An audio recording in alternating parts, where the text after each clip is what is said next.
But anyways, books.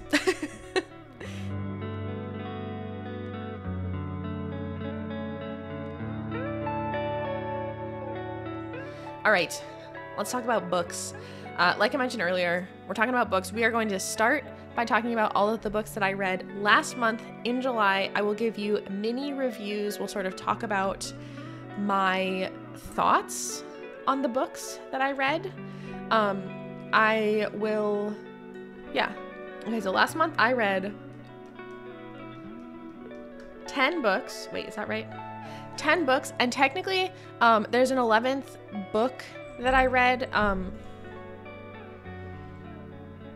but it was a book of poetry, and I'm just not going to talk about it because it was good, but it was just kitty. But I don't super know how to talk about poetry. So 11, but 10 books. That's what we're going to talk about today. The 10 books that I read last month. Sir. Okay, so on my a month ago, his tail, he was like, don't forget that I'm here.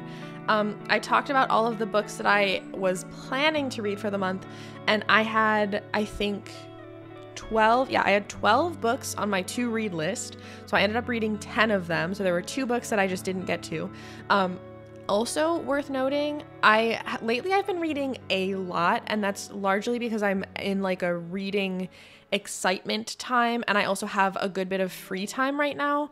I want to make it super clear that this is not like a competition. Some months, there have been months that I have read 1 or 2 books or 0 books. Like, it's different from month to month. Lately, I've been reading a lot.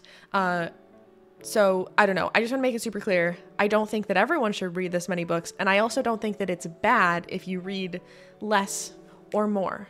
Do what works best for you. Okay. Anyways, I read 10 books last month. It's a competition. I must read more. You're welcome to. You can do that if you want.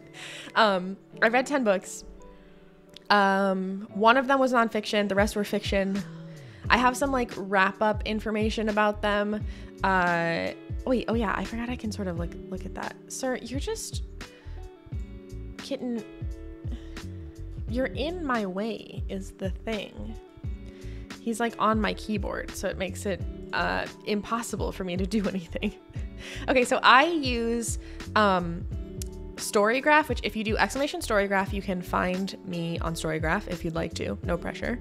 I use Storygraph, which is very cool. It's basically, I think like the simplest way to like talk about it is that it is I use it instead of Goodreads. I switched from Goodreads. I think a lot of folks who like track reading use Goodreads. So anyways, but I use it to track the books that I'm reading. So you can like keep track of a book as you're reading it. You can like track your progress on a book.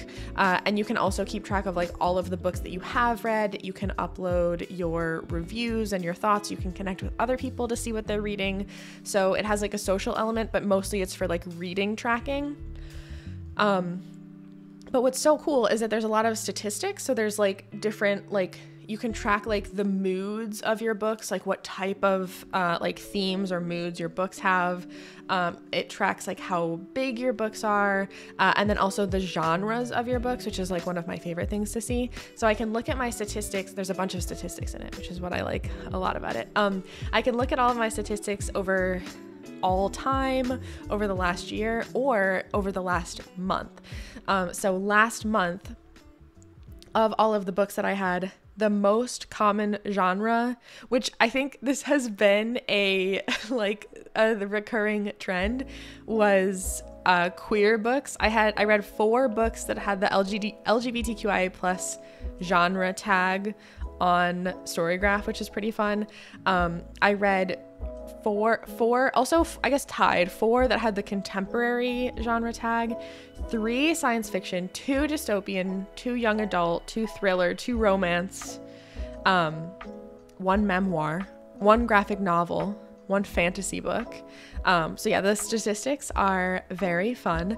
Of the books that I read, 7 of them were like physical print books.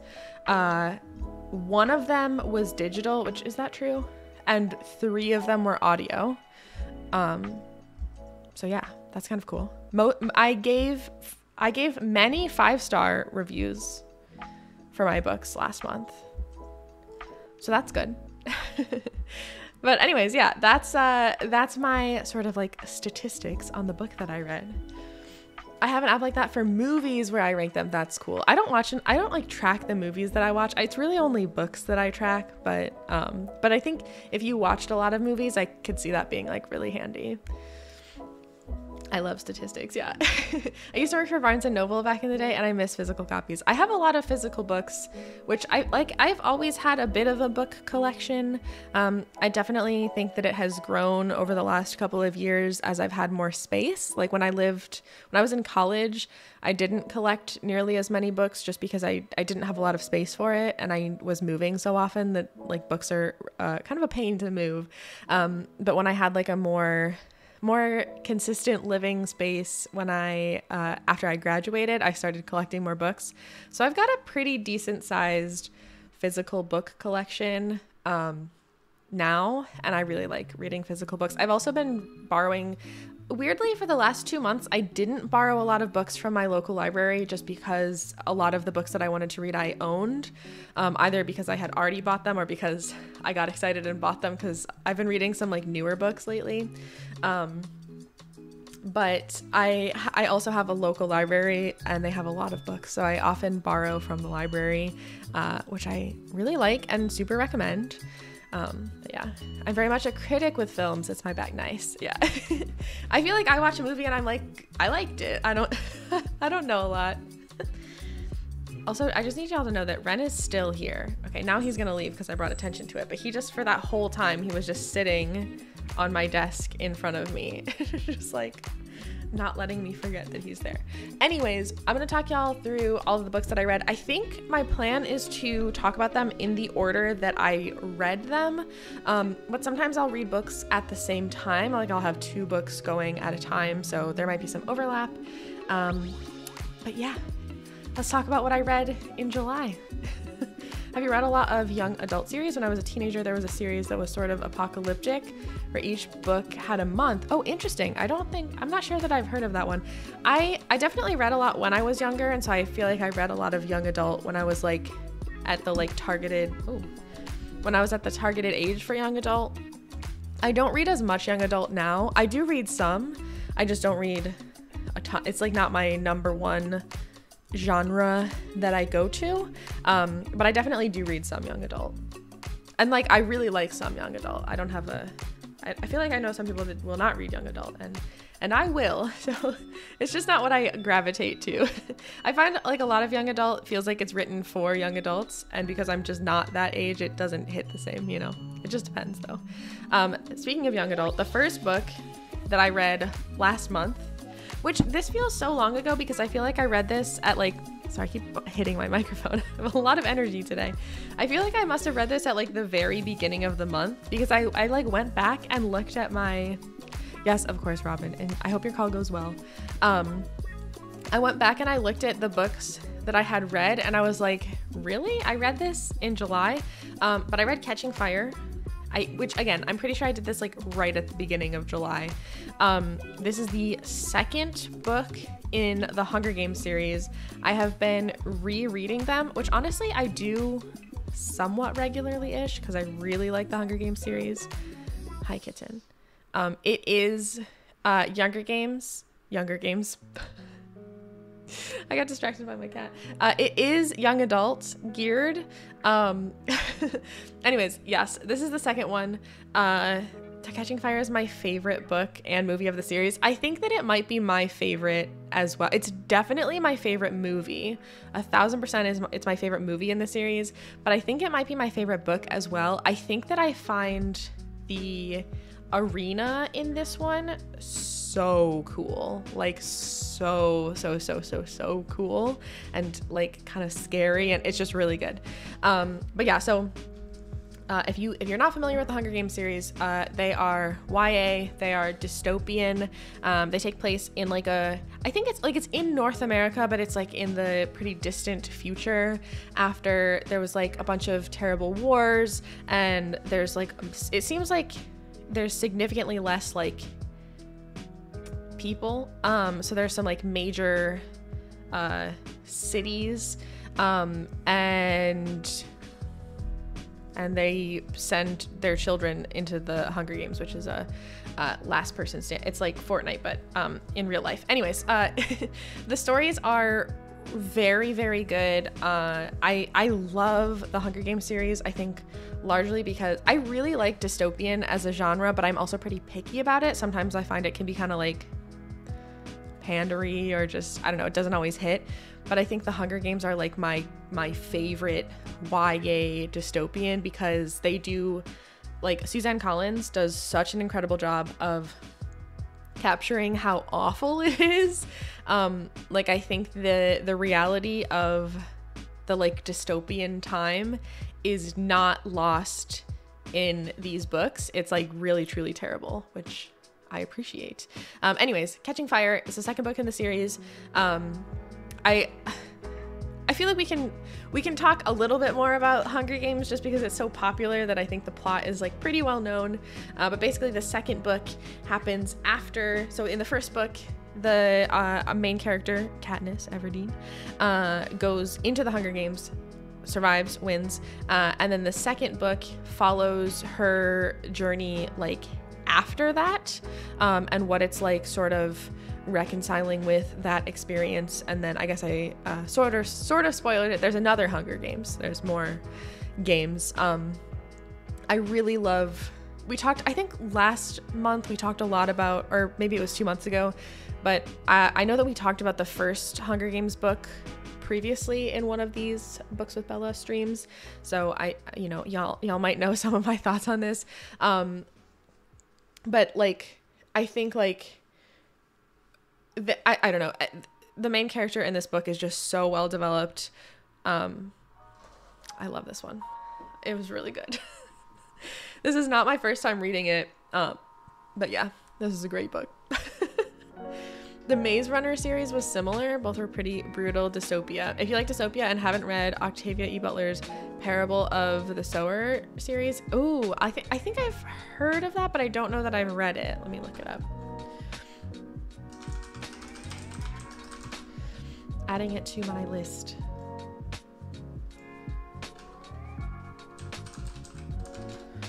She was one of the earliest POC science fiction authors. Ooh, I'll have to take a peek.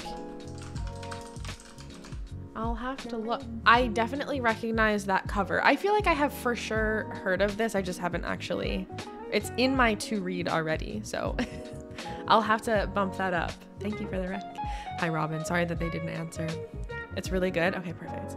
I loved the Hunger Games series. I found the way the series dealt with trauma to be especially well done. Yes. Hi, Caleb. Welcome in. I fully agree. I think a thing that I really love about the Hunger Games series is that, like, it's sunny in here again. Anyways, that's not that.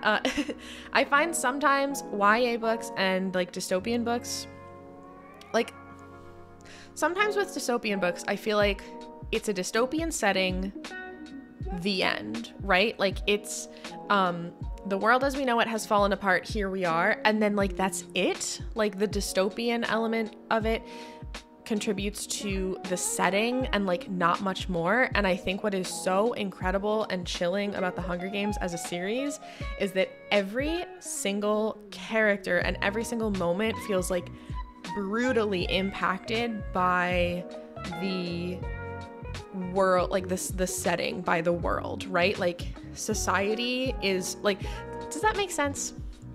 I think that Suzanne Collins does just like a really incredible job of capturing how the world, the setting of these books impacts every single person. Anyways, the character is a hyper empath. Interesting. I'm really curious about that. No spoilers, thank you. The Hunger Games made me frustrated because of the treatment of Gale as a character.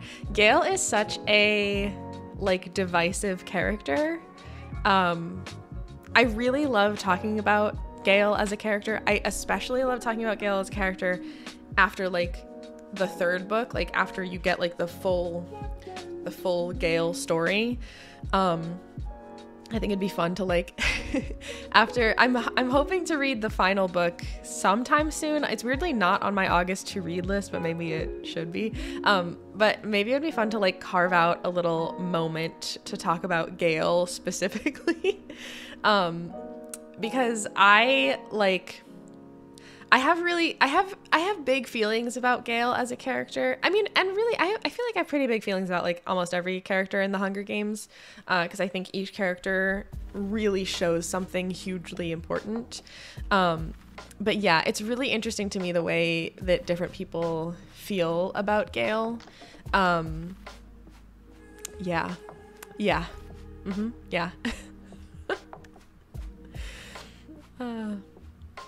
What's the difference between him and Peeta? Yeah. The military controlled Gale and Snow controlled. Yeah, I think that, this is the thing that you're getting at the thing that I love about the Hunger Games, which is that like my big hot take about the Hunger Games is that like, I mean, it's not a hot take, but a thing that I think is really important to like think about and notice in the Hunger Games is that like for so much of this story, like Katniss is not special. She is controlled by other people, and it's not just Katniss. Like as you're pointing out, all of the kids in particular, all of the young people in the Hunger Games are really just controlled by adults with different agendas, and that is so like, I think that when I was reading these books as a younger person, I didn't fully capture that because I think it's easy, particularly when you're young. And like for me, when you're like a young girl, I felt like I read these books and I was like, yes, Katniss is so cool and strong. And like, I want to be cool and bold and strong and brave. But I think especially as I reread them as an adult, I'm like, man, the adults are doing so much yuck. But anyways, I think that like, what I'm trying to get at is that I think that that is a really cool and well done and really brutal thing about these books, is how much the main characters are really just like pawns, you know? I don't know. Anyways. The Maze Runner is a great dystopian YA series. I don't remember if I finished the series. It was a long time ago that I read it. Maybe I'll see. I think so. I've been rereading The Hunger Games. I didn't read The Maze Runner. Maybe it'd be fun to like add more like YA series into my upcoming reads. Yeah, I get what you're saying, Adam. Yeah. I need to read The Ballad of Songbirds and Snakes. I wasn't that interested in a Snow prequel, but the movie trailer really sold me. Yeah, okay, I did read the Songbirds and Snakes. And I think that's the prequel, right? Wait, were we sorry. Yes. Okay. Yes. We were talking about this earlier a little bit. What's my memory? Yes. I read it a while ago. I really liked it. I feel like my thoughts on Songbirds and Snakes is that it very much is like, it felt very much like it was written for those of us that like wanted more Hunger Games info, you know, that were like not ready for this series to be like totally done. I think that if you read the Hunger Games and you were like, meh, you probably wouldn't love it, because it felt like it was like it had a lot of like callbacks and like explanations of things, where if you read the Hunger Games and like really remembered a lot of it, when you read Songbirds and Snakes, there will be a lot of moments where you're like, whoa, like there's a big tie-in that was so interesting. Anyways, it has a lot of that like little treats for those of us that loved the Hunger Games. And I feel like the story comparatively was not nearly as strong as the Hunger Games trilogy, right? But it was really good. I liked it. It was really good. And yeah, and it had a lot of the same themes. Anyways, I love getting into the characters in depth. I really think when I became an ambitious writer, that fleshing out my character profiles was my favorite part. I feel like a prequel would be even more brutal because the rules were just starting. Yeah, I did really like it. I did really like the prequel. It was very, very brutal in similar and also very different ways, which was cool. Like I would recommend it. I wouldn't recommend it if you didn't love the Hunger Games, but if you love the Hunger Games, I would totally recommend it. But yeah, it's brutal. Anyways, Catching Fire, second in the Hunger Games series. I really liked it. Like we were talking about earlier, I think this might be my favorite book. It's definitely my favorite movie, but I think the setting of this one is so scary and incredible, and I felt so, there were so many times in this book that I could feel like I was there, and I could feel the like struggle and the fear, which was really tough and really incredible. So I liked it.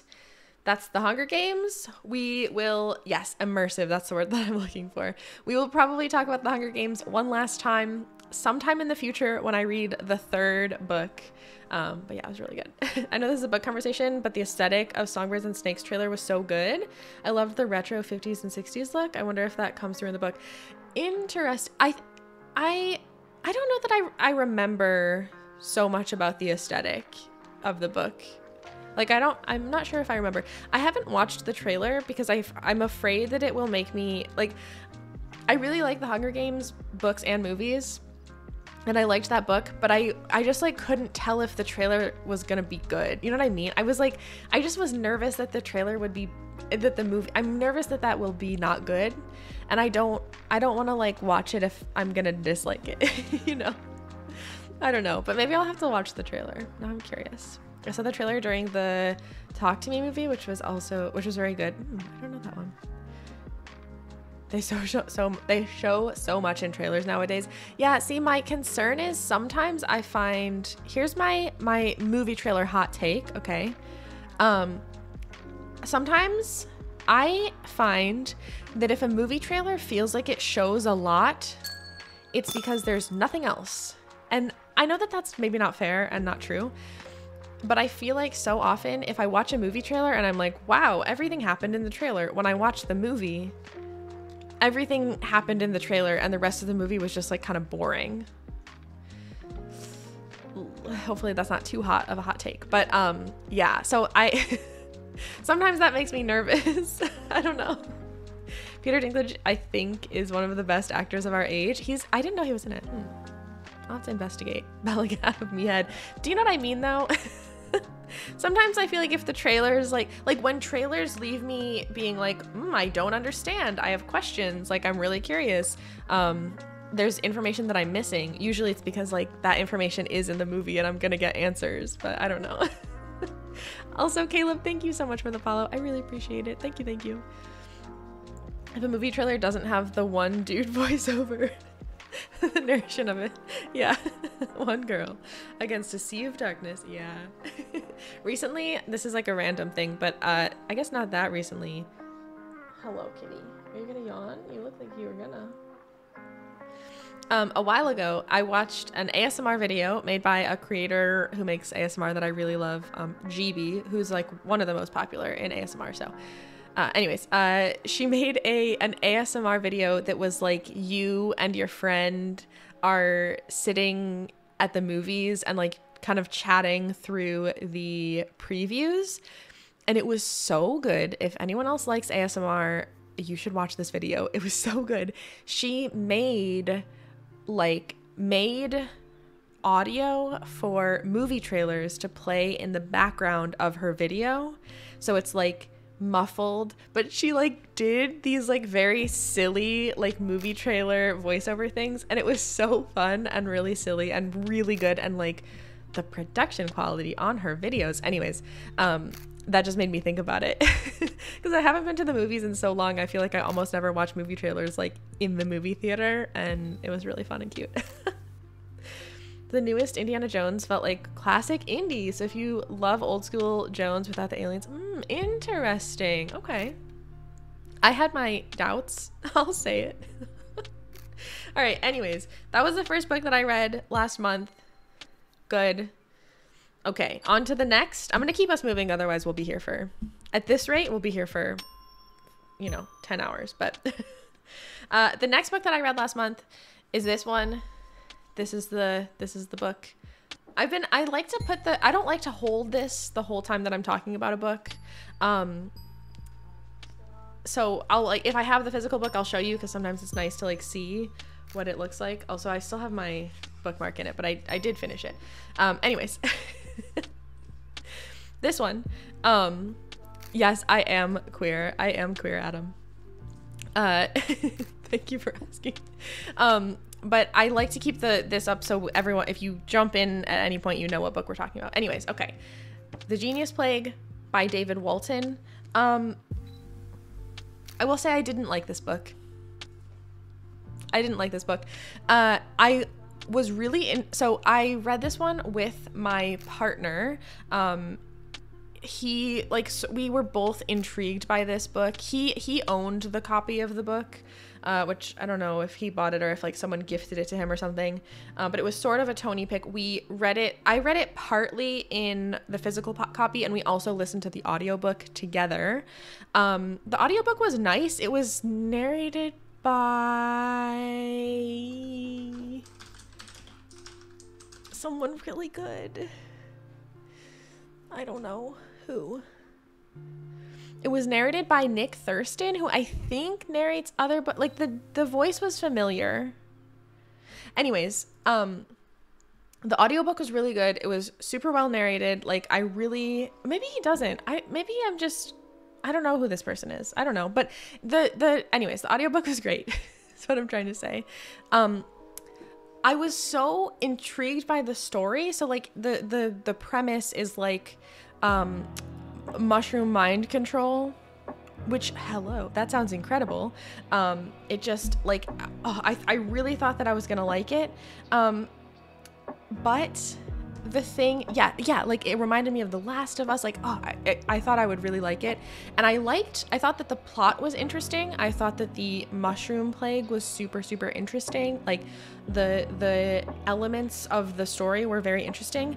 The main character was so not for me. I found him to be so irritating and rude and full of himself. I couldn't get past it. Like, I could not get past it at all. Also, Adam, thank you for sharing. You are so welcome here. We have a lot of queer folks in this community, so you are in good company, my friend. Blasted. I really, like, which, again, I want to make it so clear. You might read this book and be like, I don't think that. This was fine. Like, the main character was fine. But I think to me, like, it's possible that so I have previously worked in tech with a lot of men who are very like full of themselves and think that they are smarter than they are and think that they can just kind of like do whatever because like, but I'm the smartest. And it kind of, I think it's part of why I might have disliked this is that I associated those experiences. So if you don't have those experiences, this might not rub you the wrong way as much as it did for me. But the main character, like, he like didn't like he was so annoying to me. He was so annoying to me. And also, this is like a nitpick, but every single time he was in a room with multiple people, the main character, he would be like, oh, there are people in this room. One of them is a woman and she is hot. Anyways, and I was like, sir?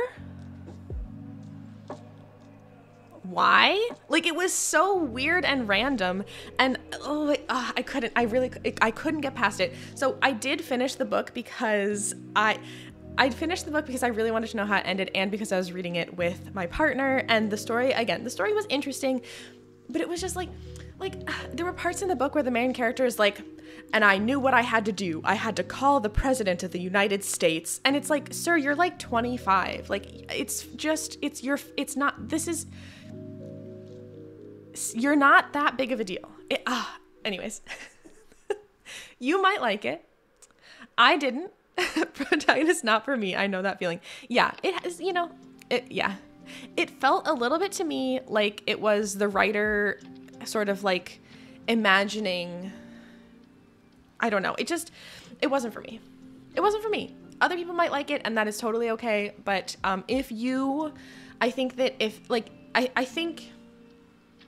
that you might also find the main character annoying.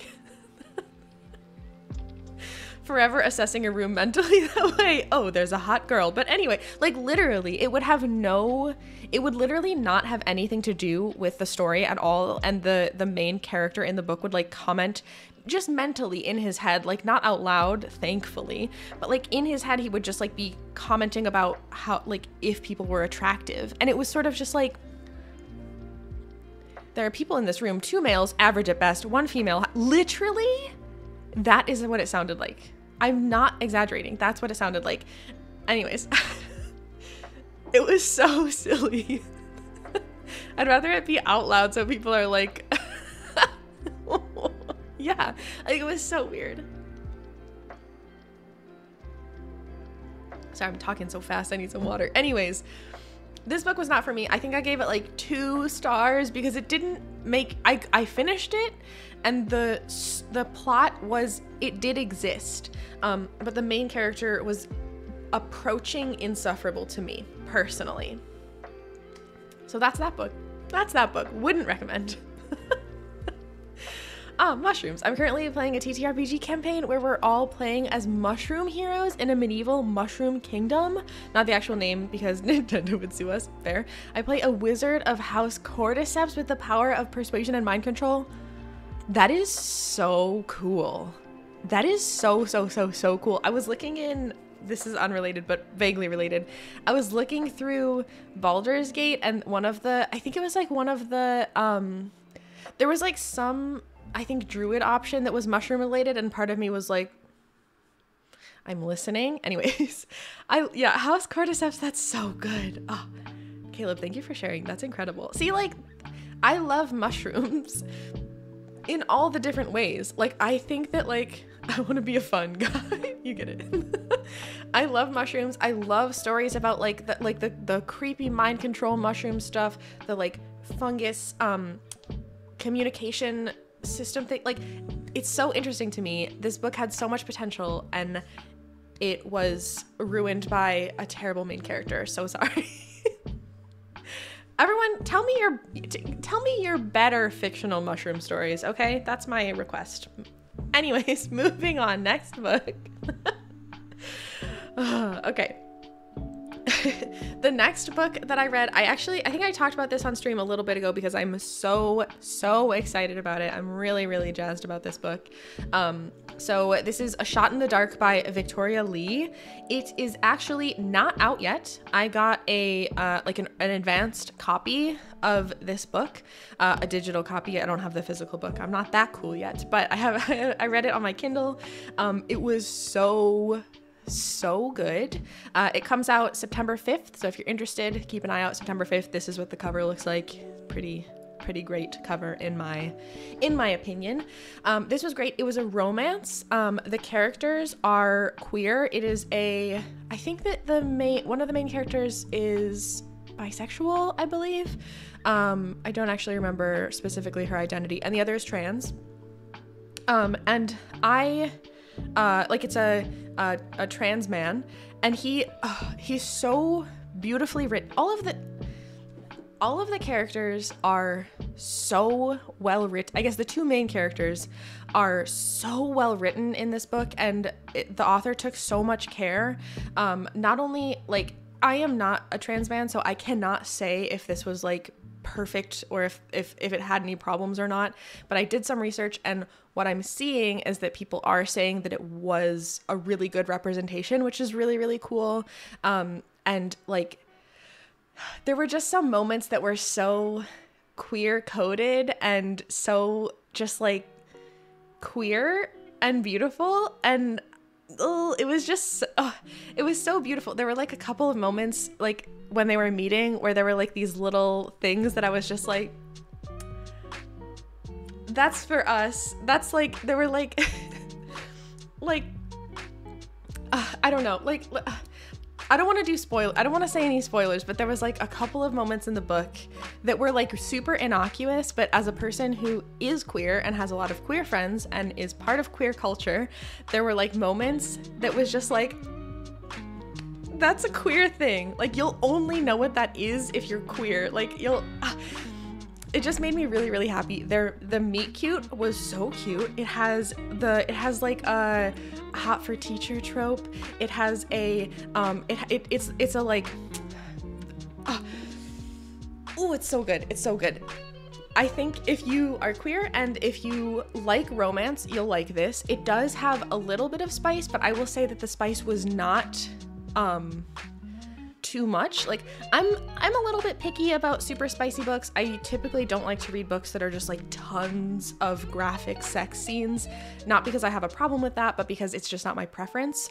But I felt like all of the spiciness in this book was like hot, good, respectful, and not overwhelming for me. So also what was really cool and also worth noting, this is definitely one I would recommend just checking the content warnings before picking up this book, particularly if you have any like sensitivities about more just like serious topics. This book, it was so cool because it was like a beautiful, sweet romance that I was just rooting for the main characters and absolutely in love with them, and it was so sweet. But also individually, both characters had big things that they dealt with. Both characters were sober, and that like played a part in their romance and their individual like experiences and journeys. Anyways, worth noting, check the content warnings just to make sure that you're like comfortable going into this. But like from my experience and also from what I've seen from looking at other people who have reviewed this book, the more sensitive content was handled with such care, which like means a lot to me, because I think it's great to read about characters that have, you know, serious stuff going on that are realistic, but only if it's handled like respectfully and with care. So anyways, I loved this book. I couldn't stop telling all of my friends about it when I was actively reading it. It comes out in a little under a month, September 5th. Like I said, I literally cannot recommend it enough. It was so good. It was so good. And I just loved the characters. Oh, anyways. And it's such a pretty cover. Oh, and I just love queer people, you know. I think that y'all will like it. I feel the same way. We should be able to talk about serious stuff but handle it correctly. Yeah, like I feel like sometimes I've seen books where characters are dealing with some like pretty serious topics, but it's almost like it's thrown in there and not really addressed. And I feel like with this book, the more serious things going on in their lives they're not hidden, they exist. But they're also not just like thrown in there to get your attention, if that makes sense. I don't like explicit sex in my books, not because I have a problem with it. I'm just still getting comfortable with that stuff. Yes. Which is like super fine. And I think, you know, everyone's preference for that kind of stuff changes, and that's super okay. Like also, if you love to read spicy books with a ton of sex, that's great and fine. Enjoy. That's great. But yeah, sometimes I find that sometimes a bunch of sex scenes kind of like pull me out of a story, and I find I stop believing it. Like it just, I don't know, like my brain is sort of like, gotta remove myself, and then it can ruin the rest of the book for me, which is unfortunate. But yeah, this one I didn't feel that happened. And it also had a lot of like early on in the book, there's a sex scene, so just be aware. If you can make it through that, I think the rest of the book, you're totally good. But there's a lot of like lusting, which I do like. I do like characters being like, I wish. As an ace person, I agree. I'm not uncomfortable with sex. I just can't always relate. Yeah, if it's the only focus, it becomes redundant. Yes, that's the other thing, is that if it's books that are like sex scene, I'm sort of like, okay, no, I get it. No, I understand. No, I get how it works. Can I have more plot, please? Yeah, I can also imagine, like, I find that I've read books before, or not even just books, but I've seen movies or shows and read books where a romance is sort of carried by sex, where like the thing that illustrates that two characters are getting closer together is the fact that they are having a lot of sex. And I don't find that super believable. I'm sort of like, but where is the romance? Do they know more about each other? Just wondering. Anyways. I need a shirt that says, can I have more plot, please? Yeah. You get it. Here for the plot. I am. I promise. Anyways, I liked this one a lot. The first scene, I think that's the other thing, is that like the spicy scene that did exist was great, which is like, for me, that is not always the thing that I say. Like, usually I'm like, I got through the spicy scenes and the rest of the book was great. But this one was like, the spicy scene was really good. It was good. Anyways, I liked it. So again, I highly recommend this one. It's set in New York City, which I also really liked. The main character is like reconnecting with her like Jewish heritage, which is really interesting. Not a thing that I relate to, but I felt was like very cool to read about. So anyways, 10 out of 10, highly recommend. Go read this book. It's so good. It's so good. I'm a plot reader. But I also appreciate great yearning, even if there's no explicit payoff. Yeah. Yeah, that's the other thing, is even if I don't, the sex scenes are like, it's fine for like here, that whatever. I don't want a bunch, but it's like, it is what it is. It's fine. I do love yearning though. I do love yearning. I'm not East, but I grew up in a religious household, so that stuff was very much discouraged. So I'm still getting used to it. Yeah, which I think books can be a totally great way to start to, like, I know genuinely for me, books that had like more romance and more like slightly spicy scenes did help me understand my own sexuality and my own relationship to like romance. But going from like 0 to like a book that's a sex scene every other moment is not for me. It's a little too much. It's a little tough for me. Anyways, love this book. Literally could talk about it for ages. It's so good. If you read it, tell me what you think. Again, September 5th. Yeah, also Victoria Lee is on Instagram and is like really cool. Like, she just seems like really, really cool. That's all. The next book that I read, it's this. I actually listened to this one on audiobook, so I don't have the physical copy. This song is so distracting for my brain. Okay, yeah, this is the one.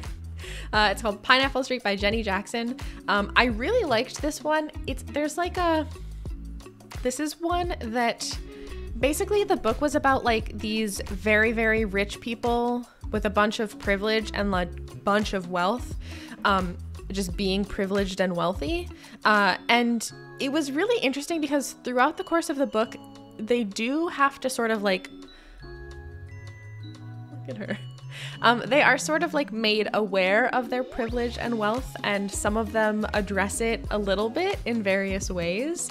And it's sort of just like a conversation about privilege and wealth, I guess. I really, really liked it. I found the characters to be really interesting. It was one of those books where like not a ton happened, but there was a lot of like, some of the characters really like mentally went through a lot throughout the course of the story. Some of them really didn't change a lot throughout the course of the story.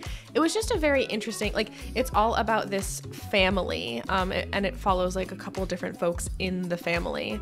So I really liked this one. I think it was like the, if you don't like reading about rich people, like I am not like wealthy I'm not like, I could not relate to this type of wealth experience. And I know for some people it's not fun to read about that because it's just so, there's like such a disconnect between that type of wealth and like my day-to-day or other folks' day-to-day. So if you do not like to read that type of book, this one is probably not for you, but I do for some reason. I just find it like interesting, that like exploration of like, I don't know, the way that absurdly wealthy people think and live. So if that's something that you might be interested in, you might like this book. I really liked the narrator. I thought it was narrated really well. I think that they like captured, it felt like to me they captured the like voice of the characters really well. And it was just interesting. It was just like, I guess I don't know what wealth at that level, what that experience is. So I don't know how like authentic it is, but it just was very interesting, like the thoughts of some of the characters in this book, because it felt like their thoughts were just like, it was just really interesting. I really liked it. I thought it was very cool. It was just like, yeah, it was a good book. I would recommend. Yeah. Also, like I mentioned, I listened to this one on audiobook, and I'm gonna use this as my opportunity to talk a little bit about how I like to listen to audiobooks, because this is a humble, this is a plug.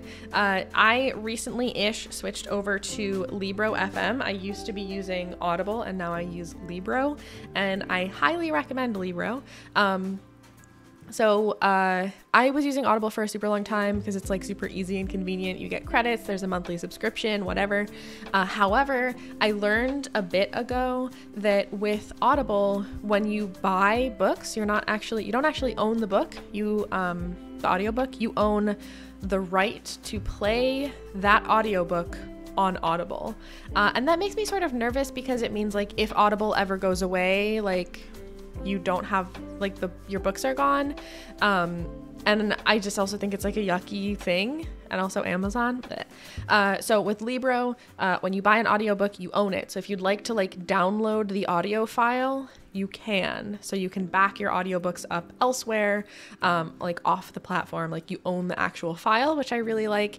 And you can support local bookstores, like small businesses, small bookstores with Libro. So you like choose a local bookstore that you like, and every like purchase, part of that purchase goes towards your local bookstore. So I really like Libro. If you are interested in signing up, I have like a referral code. If you do maybe this, yeah, if you do !Libro FM, where I just did it, you can use my referral link. But yeah, I highly recommend it.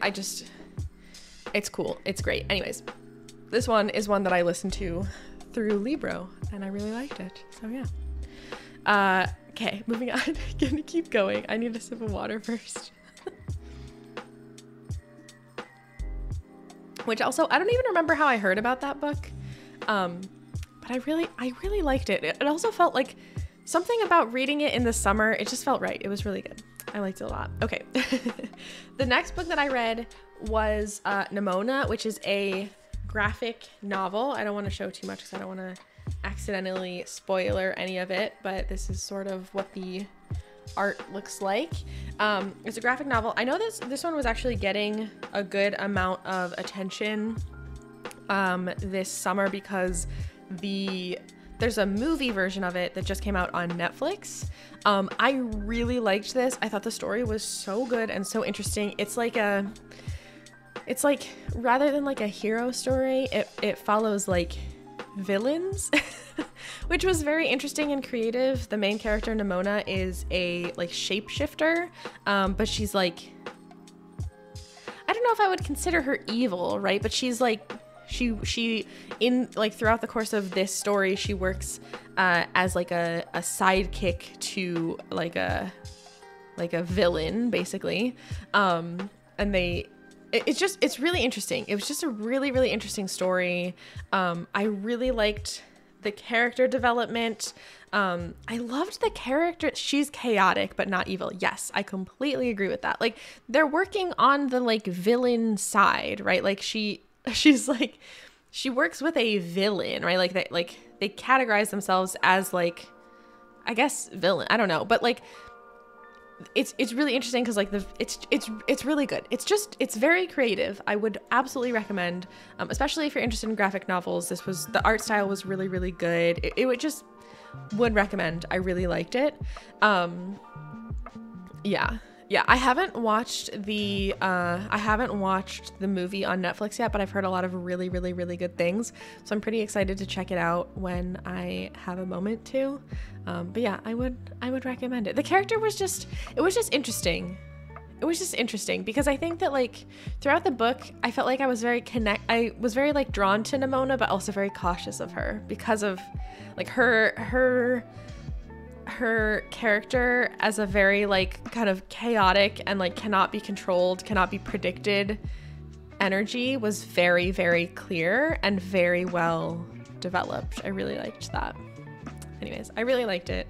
I've been trying to read graphic novels like pretty regularly. For a while I was doing one per month, and I'm not forcing myself to stick to that. But I like kind of tucking them in because I find I can read graphic novels pretty quickly, so it's nice to have like a quick read. And I really like being able to like read a story but also enjoy art. So if you like graphic novels, I would recommend this one. It was really good. I don't know if anyone here has watched the movie on Netflix, but if you have and you liked it, let me know.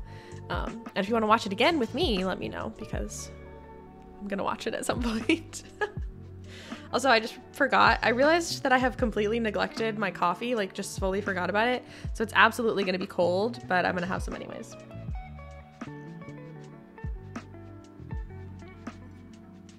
That's cold coffee. I think next time I get up, I'll put it over ice. It's super cold. But yeah, I really liked this one. The next book that I have in my list. So I feel like I'm going through these faster because I realized just how much time I took to talk about like the first few books, which is totally okay. But I don't want to make us be here for 1,000 years. Okay. The next book that I read was Station 11 by Emily St. John Mandel. This one has been on my to-read list for quite some time. I guess actually not even that long. I think I had heard of it as a good book, or like it just got a lot of like recognition and praise. But I didn't know a lot about it for a really long time. And then randomly, a couple of months ago, I noticed also I do have the physical copy. Also, this is the first book that I started using little like stickers to like note spots in. I got influenced into putting like little, whatever these are called, little stickers in my books, and now I do that, which it's actually been super helpful because I did this for the book that we read for this past month's book club, and then when we were in book club I was like, oh yes, there was a spot in the book that I wanted to talk about, so it was this is handy. I feel like I saw a bunch of like people on like Instagram and TikTok who talk about books that were like doing this, and I was like, I don't know if I want to commit. Anyways, I've committed. And I do recommend. It's pretty good. Anyways, Station 11. I like it. It got a lot of attention. Really good. And then randomly a few months ago, I was looking for something to watch on Netflix, and I noticed that there was a show of Station 11.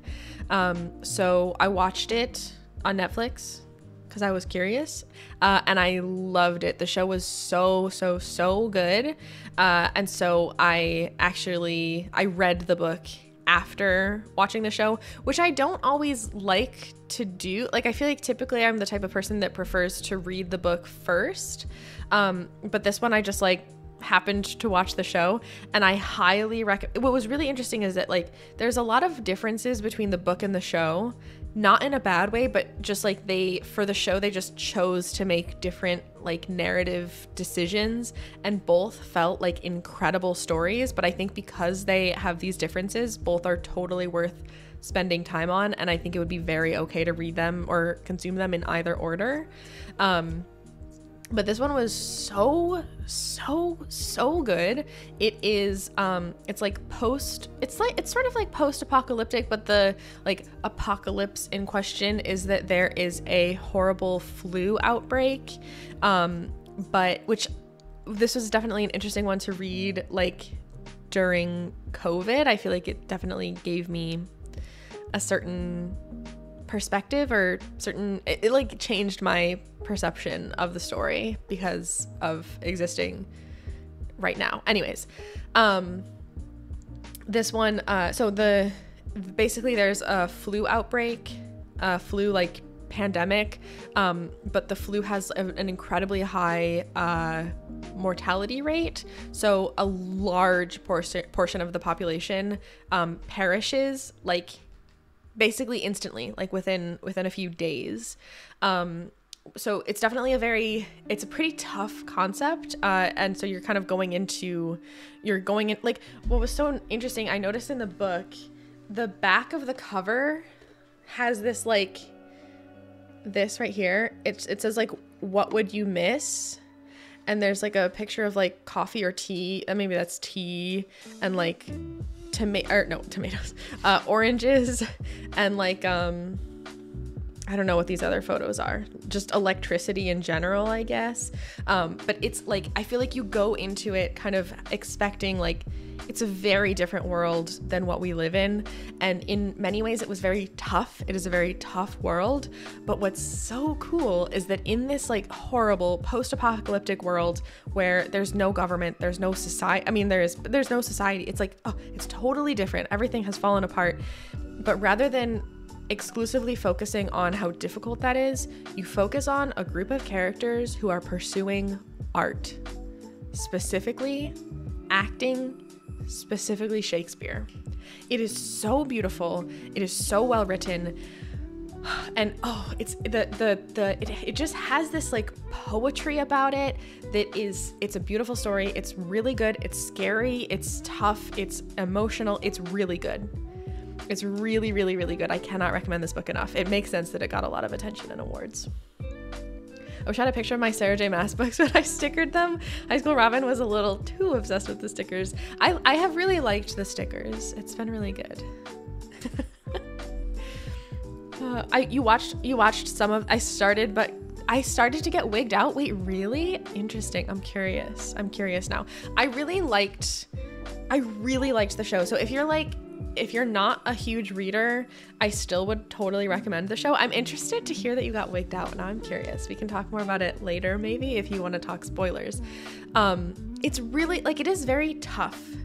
It is a tough world. You know, like, I don't know. It's a really beautiful story. The show actually had these, like, really incredible, like, connections that happened that were almost even bolder than what happened in the book, which was really beautiful. So I'm just a baby. It's tough. Like, it's a very, very tough, it's a tough world that the book exists in. I think I got wigged out that my brain started deleting the memories of the show or something. I was so hyped for it. Now that I'm remembering, interesting. Do you think you would want to read the book? Or do you think because the show weighed you out, you might not like I would say that the show actually was tougher than the book. I think the show showcased some of the, like, difficulties of the, like, post-apocalyptic world.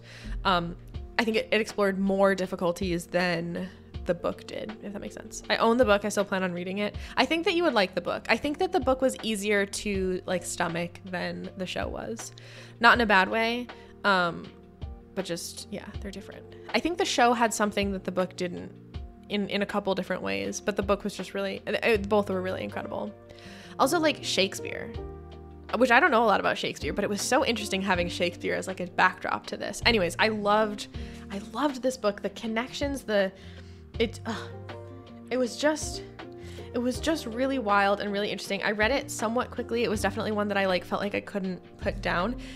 So we're about to enter a series of books. The next, like, 4 books or something, are books that I read all within, like, a 4-day period when we didn't have power at my house.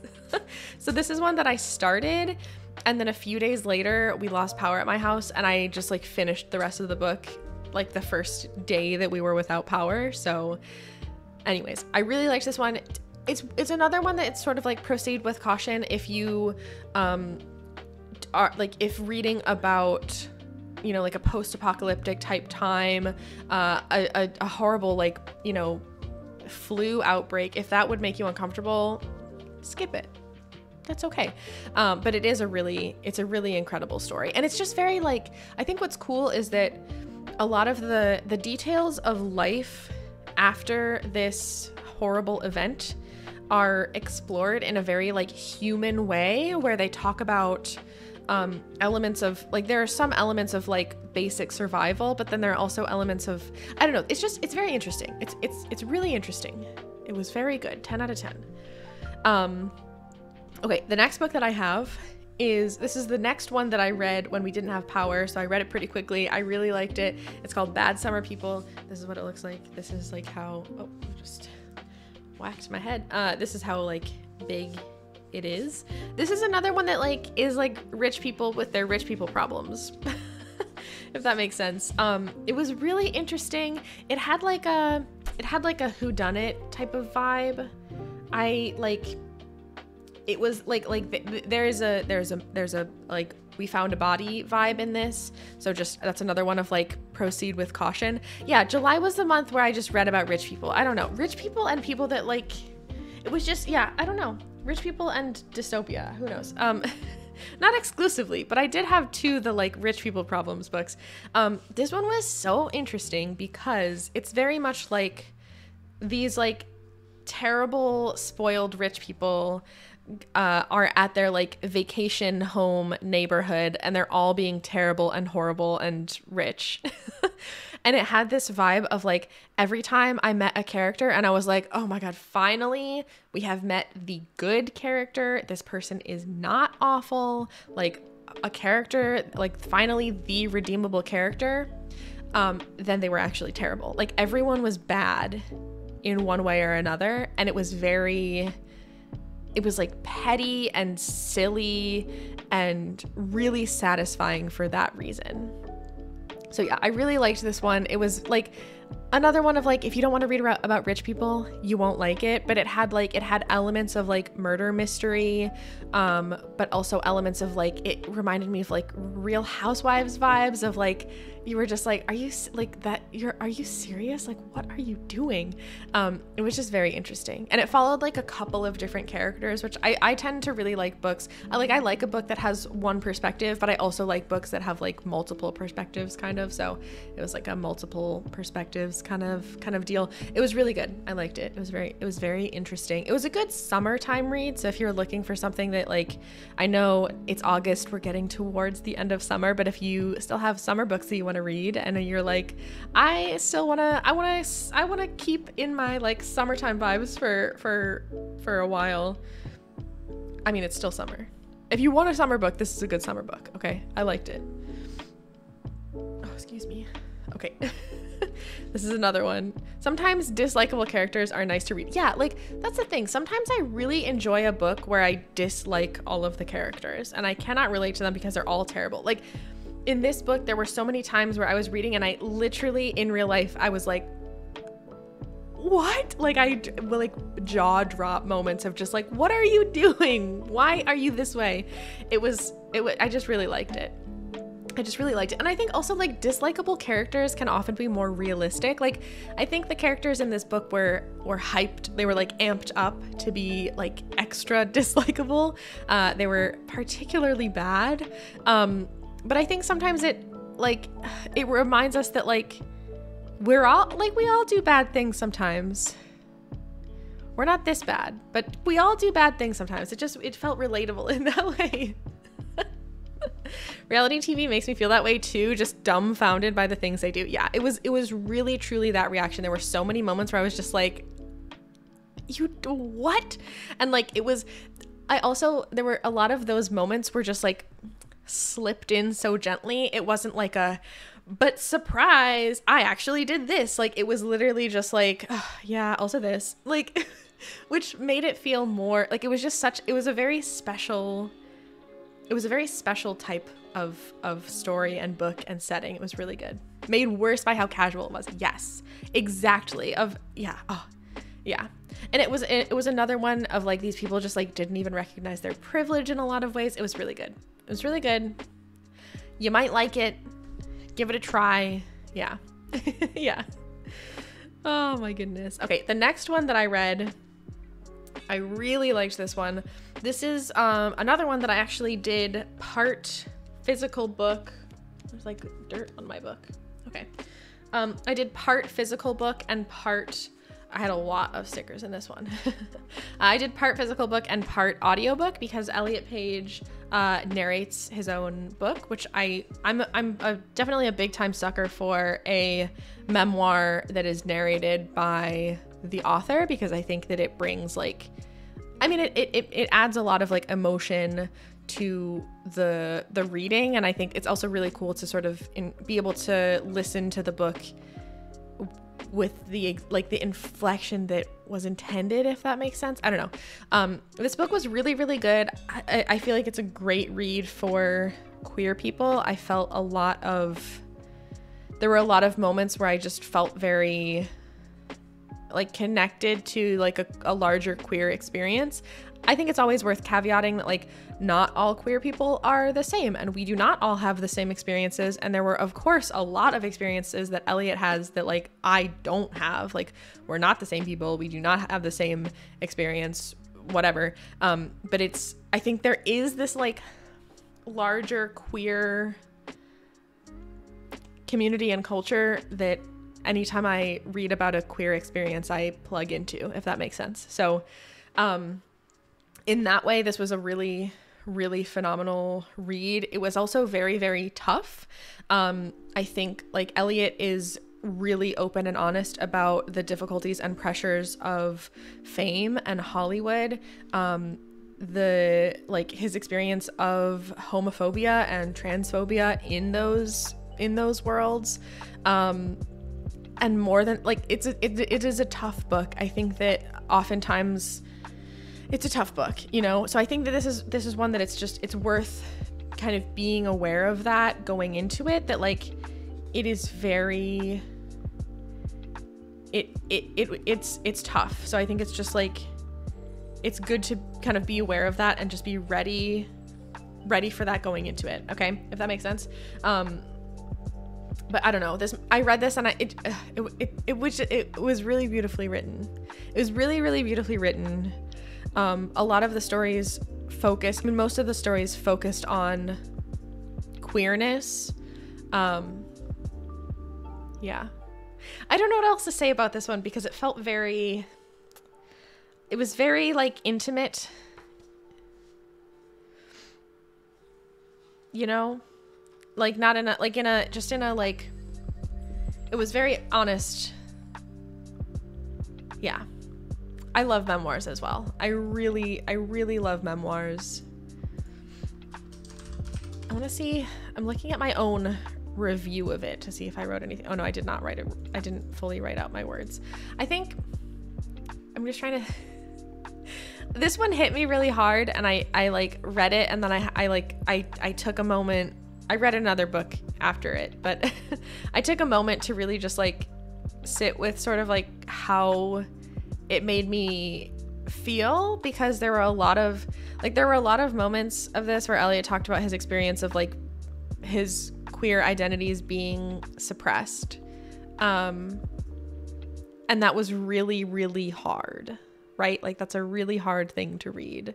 And it was important to read so that we can all see how that happens and why that happens and what these systems are that contribute to that, so that we can hopefully not continue to contribute to that, because it is harmful. Like it is observably harmful when queer identities are suppressed, right? And oppressed and forced down, right? But also getting to hear a queer person talk about them talk about finding that identity was really beautiful too. So I don't know, like, do you remember last time we were doing a books with Bella and we kept talking about stuff as being like I don't remember what exactly it was that we were saying, but I feel like I read several books, and I guess this is a theme, a trend, but I read a few books that were like heartbreaking and beautiful, and I feel like we'll add that to the list, because this one was very much like heartbreaking and beautiful, you know what I mean? It was really good. Highly recommend it. Also, would recommend it for like queer folks, because I think that it's really like being able to kind of like share that experience of, even though it's not the same, but like share that experience of like finding your queer identity is really cool and special.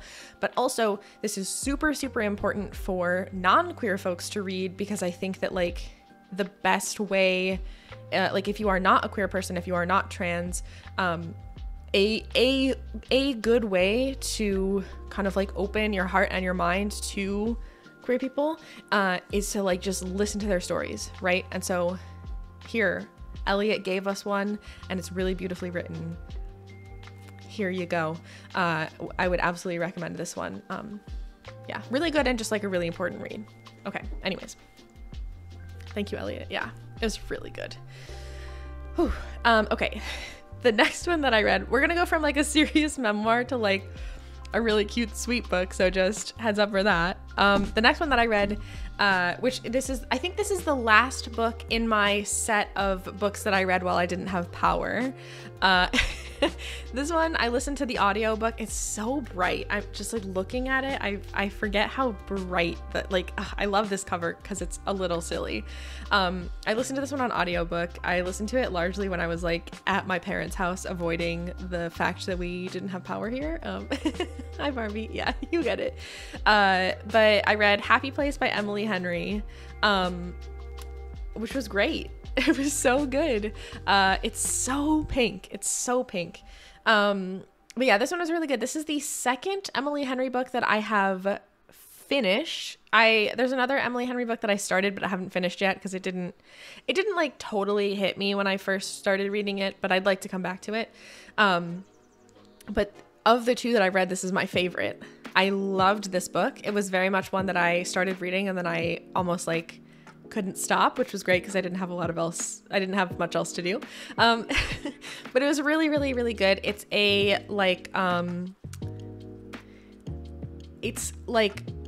so Emily Henry writes romance, right? Like this is a romantic book. So it's like, you know, people coming together kind of deal. But it's like exes. It was really good. It was really, really interesting. We start with like exes who are like thrown together kind of deal and have to like pretend that they hadn't broken up. And then we learn more about them. It's a really funny and interesting story and like situation. But also one thing that like sorry, my hair is just being weird.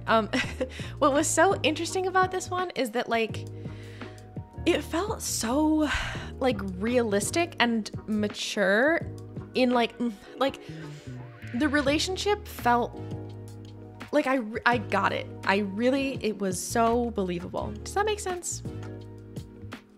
I don't want to say too much because I don't want to spoiler it, but I feel like I started the book being like, what?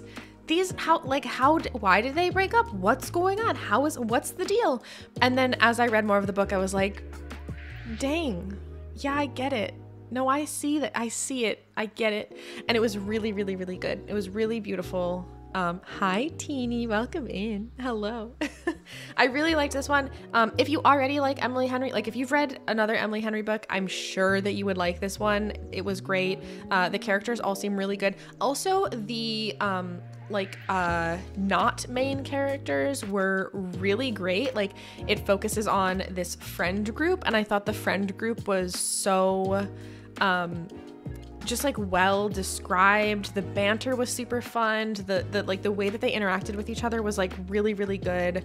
It felt like an adult, like the characters were adults and they felt like adults, which was really, really cool. I liked it. The character choices and decisions all made so much sense with who they were. Yes, it wasn't like, I think sometimes in romance books, it's hard to like, sometimes in romance books, it feels like there's a huge focus on the romance, which makes sense. I think that's what you came for, right? Like that's what you pick up a romance book for typically. But I think sometimes that can come at the cost of like making believable characters.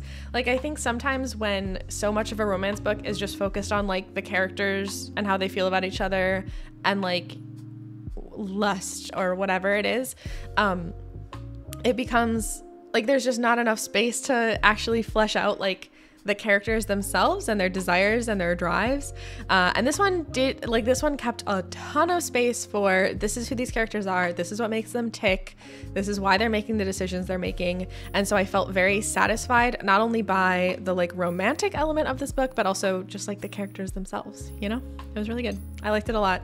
Super liked it. Also, it's set, like, the setting was really cute. Like, again, the characters were all just really good. The main character sounded really hot. Anyways. Yes, the time jumps. Also, like, which I feel like I've only read 2 Emily Henry books, and both of them had, like, multiple timeline kind of deals. But this was another one where it talks about, like, okay, here's where we are currently right now, and then here's, like, a while in the past, like when the characters met and when like different important things happened. And I really liked that. I didn't find it confusing, which is, so I can imagine it could be. And I was listening to the audiobook and I still didn't find it confusing. And I felt like it was just a really good way of like, you got the information as you needed it kind of deal. Hi, Sarah. Welcome in. I have so many things to say about books. Well, you're in the right spot then. Tell me what you're reading. Tell me what you're liking. I loved it. I read it so fast just to find out why. Yeah. Which how interesting is it that like the reason that I wanted to finish this book was not, I want them to get together, which like, I mean, that thought did exist. But the reason that I was like, I need more is that I was like, what happened? What happened with them? Which is such an interesting thing to be like the driving question in a romance book, right? Like, isn't that funny? I don't know. I really liked this one. I would absolutely recommend it. Yeah. Also, there is, the main characters are like a heterosexual couple. We read a lot of queer books around here, so this one didn't focus on it did focus on a heterosexual couple, but there are like side characters that were queer, which was cool. I don't know. Yeah. I loved this one. Weirdly made me want to reread my current Emily Henry fave to see if it's been dethroned. Interesting. I knew pretty early into this that I liked this more than People We Meet on Vacation, which surprised me because I really liked People We Meet on Vacation. So the one that I started reading but haven't finished is Beach Read, which is enemies to lovers, and I feel like I will love it, and I just started it at the wrong time or didn't understand what I don't know. I want to retry it, but I've not been a big reader ever. I went through phases where I did read, but I never actively read. I found that I couldn't keep focused. I always wanted to read, but it seemed daunting. I finally got Audible. I feel like I can actually read now. I can draw while I read or play silly games on my phone. I just read I'm Glad My Mom Died by Jeanette McCurdy.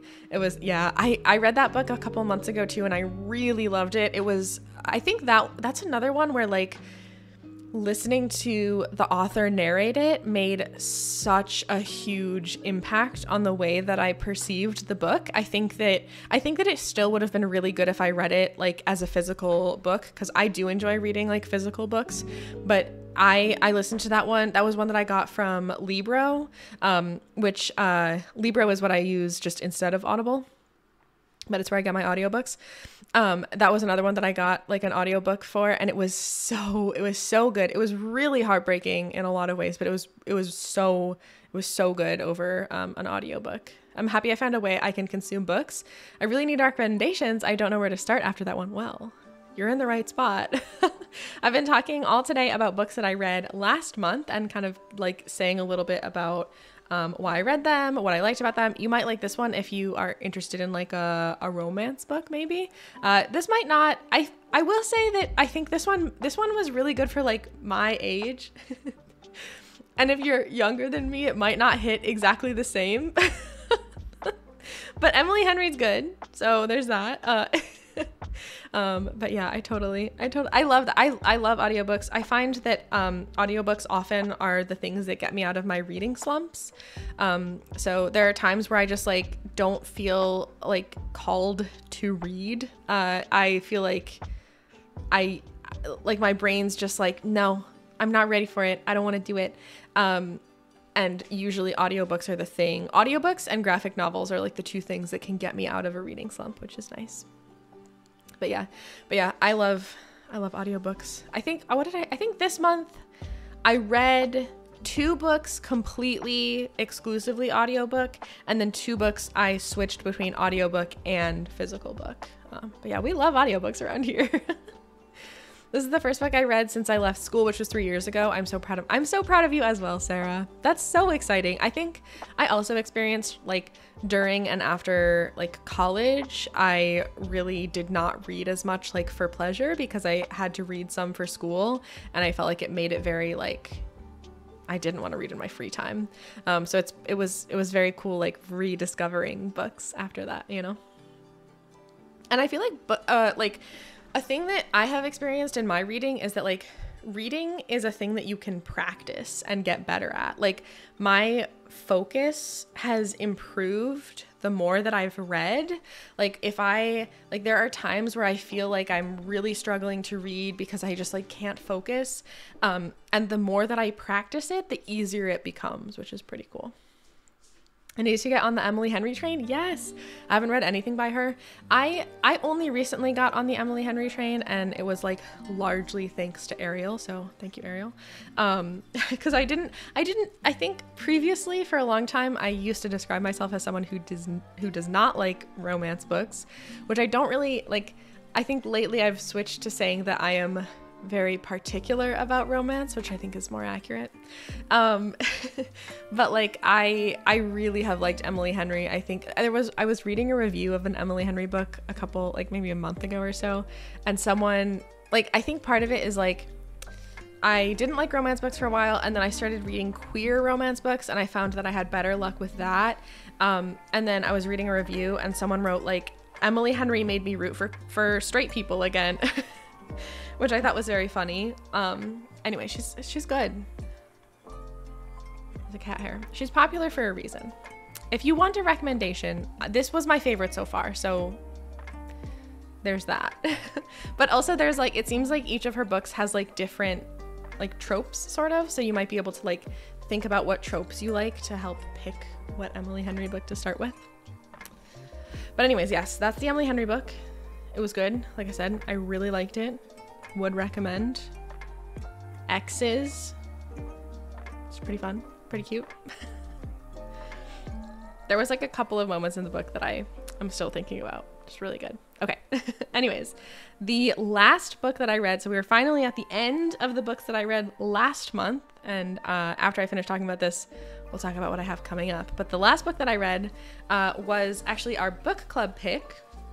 So this is the book that we discussed for our July book club. So if you don't know, we have a monthly book club in the Discord, in the Cashew Town Discord. So if you are in the Discord already and you would like to join, you can self-assign yourself the like book club role, which you can get access to in the like roles channel. It is a monthly book club, like I mentioned. We pick books months in advance, usually 3 months in advance, so that we have plenty of time to prepare, so that you can schedule how you want to read them, all that jazz. And you can suggest books. So the books, like all of the books that we're reading like last month, or I guess for the next 3 months even, this month and on, were all books that were suggested by other folks. So it's pretty, like, just like a small plug. It's pretty fun. So like I said, if you're already in the Discord and you're not part of the book club yet, you can assign yourself the role in the roles channel. It's very much like drop in whenever you want. You do not have to commit. You can also like lurk, like you can join the book club role, see what we're up to, but like not ever read any of the books with us. That's totally fine. Anyways, this is the book that we read for book club for July. It's like I think you would categorize this as a novella. It's short. It was like what? About 150 pages, but it's also like kind of smaller than, like, physically. I guess not that much smaller. Anyways, whatever. This is what the text looks like. I really loved this one. We had such a great discussion in book club too, which made me really happy. It was a really unique story. It's about, like, the premise is in the world there are a bunch of robots, and all at once all of the robots become like sentient and leave society and go out into the woods. They like abandon humans. And then this actual story takes place like quite a ways, like I think at like a couple hundred years even, or at least 100 years. I don't actually remember, but like significantly after that event happens. And we get to see like, yeah, that. Anyways, it was so beautifully written. The main character also is I'm gonna say non-binary. I don't know for sure. Like in the book, there's a section where the main character says that they do not have a gender. So I guess maybe you could say agender. But the main character uses they, them pronouns, which I just really liked. Like, I think I don't see that in every single book, and it just made me feel, I don't know, at home. Like, I just really liked that little tidbit. And this book, like, it's not that long, and yet so much happens. There's so much like reflection with the characters. We get to like sort of explore some bigger topics, but it's also sort of whimsical in ways. I loved this book. I absolutely love this book. I'm glad you loved it, Bookie. Yeah, we had such a good like, it was really great to talk about. I totally would recommend this one. I actually just the other day bought there's a second book that like a sequel. And I actually just picked that up from the bookstore. I haven't read it yet. I might give it some time before I read it, actually, because I feel like I want to sit with this story before I jump into the next installment. But it just seriously so beautiful. So beautiful. I don't know what more to say about it, but I highly recommend it. It's a quick read. It just was cool. It was cool. Like yeah. I liked it. I liked it a lot. It seemed like I think almost everyone in book club had really good things to say about it, which was cool. And we just like picked up on a lot of different things. I really liked it.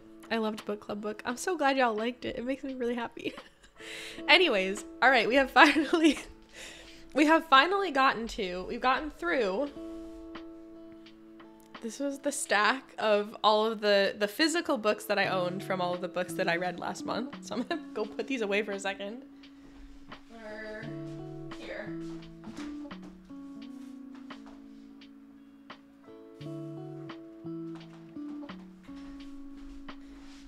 There they are. They can stay in the background for the rest of stream. But yeah, those are the books that I read this month, or July. Those are the books I read in July. Yeah, really good. I had several books that I gave like 5 stars to. It just felt like it was a really, really good. I mean, there was only one book that I read last month that I didn't like. And I mean, almost every other book I liked or loved. Like, it was a lot of, yeah, it was a good mix too. I feel like there were some books that I read that were pretty like lighthearted and fun.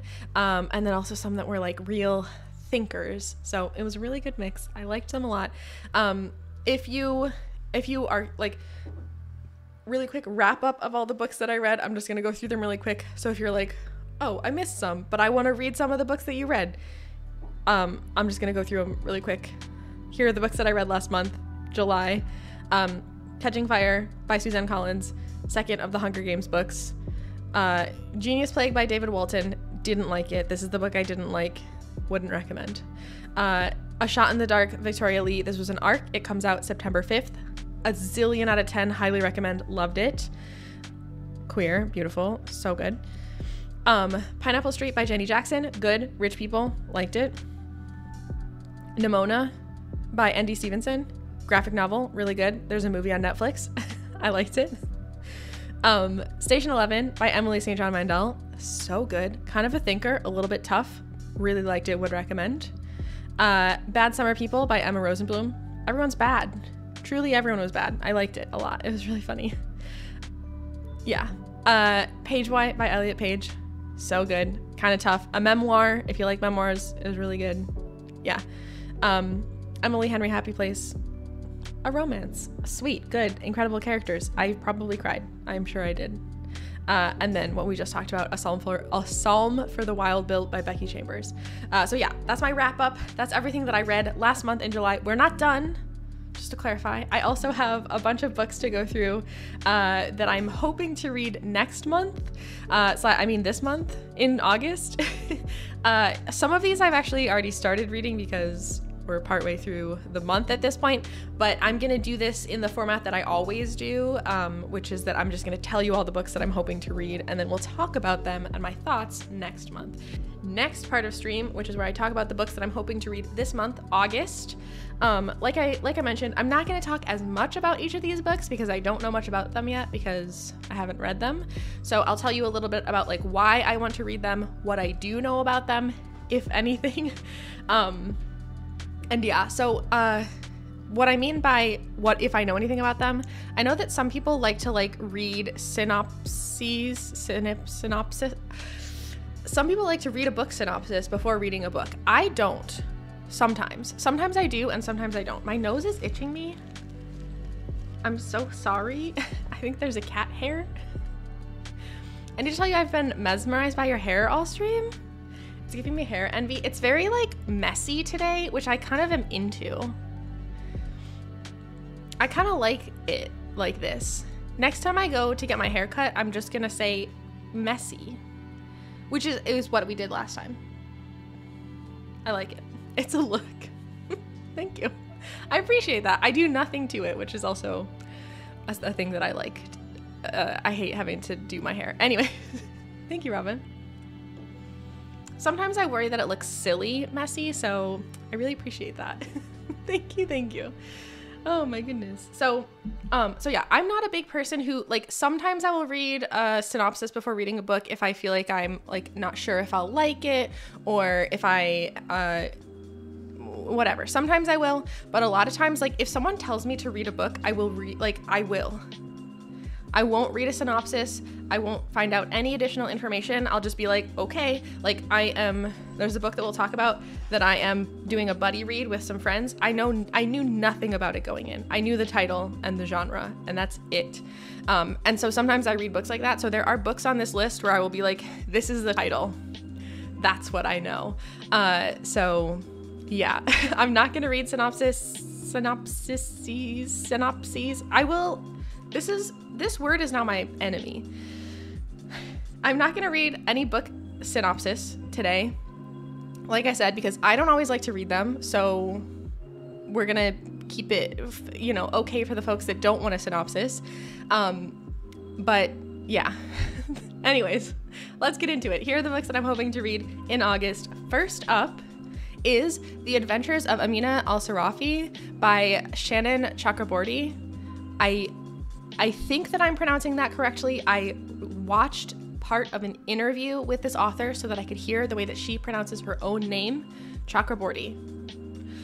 Sometimes on some books, her name is written as S.A. Chakraborty. So if you've seen other books with that author name, it's the same person. But this one says Shannon Chakraborty. So yeah, that's what we've got. This is a fantasy book, and also I have it with me, but let me talk to you about it first before I show you. This is our book club pick for the August book club. So if you would like to join book club, this is the book for this month. I am super excited about it. I haven't started it, but I have made a commitment to start it this weekend, and you'll see why. Sometimes I read book club books the week of book club, but she's pretty big. This is a big book. This is a pretty big one.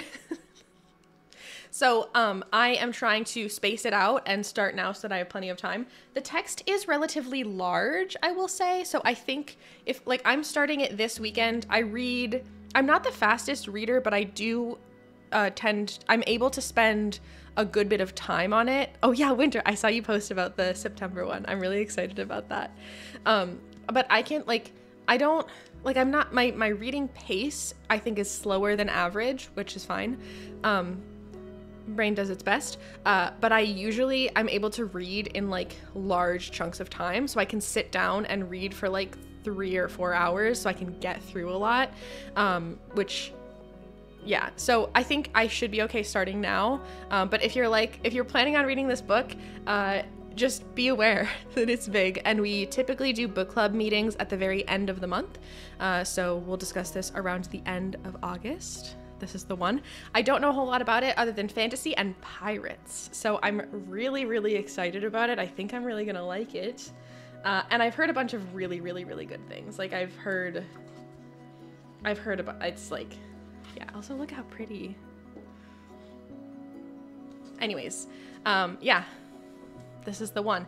Also, everyone voted for this. Like, everyone wanted to read this book. I felt sort of bad being like, okay, here's our book club pick. It's huge, but y'all wanted this. And again, the audiobook is, I think it's like 17 hours of audiobook. So if you're interested in getting the audiobook, I heard from Ariel's reading it on audiobook and said really, really good things about the narrator.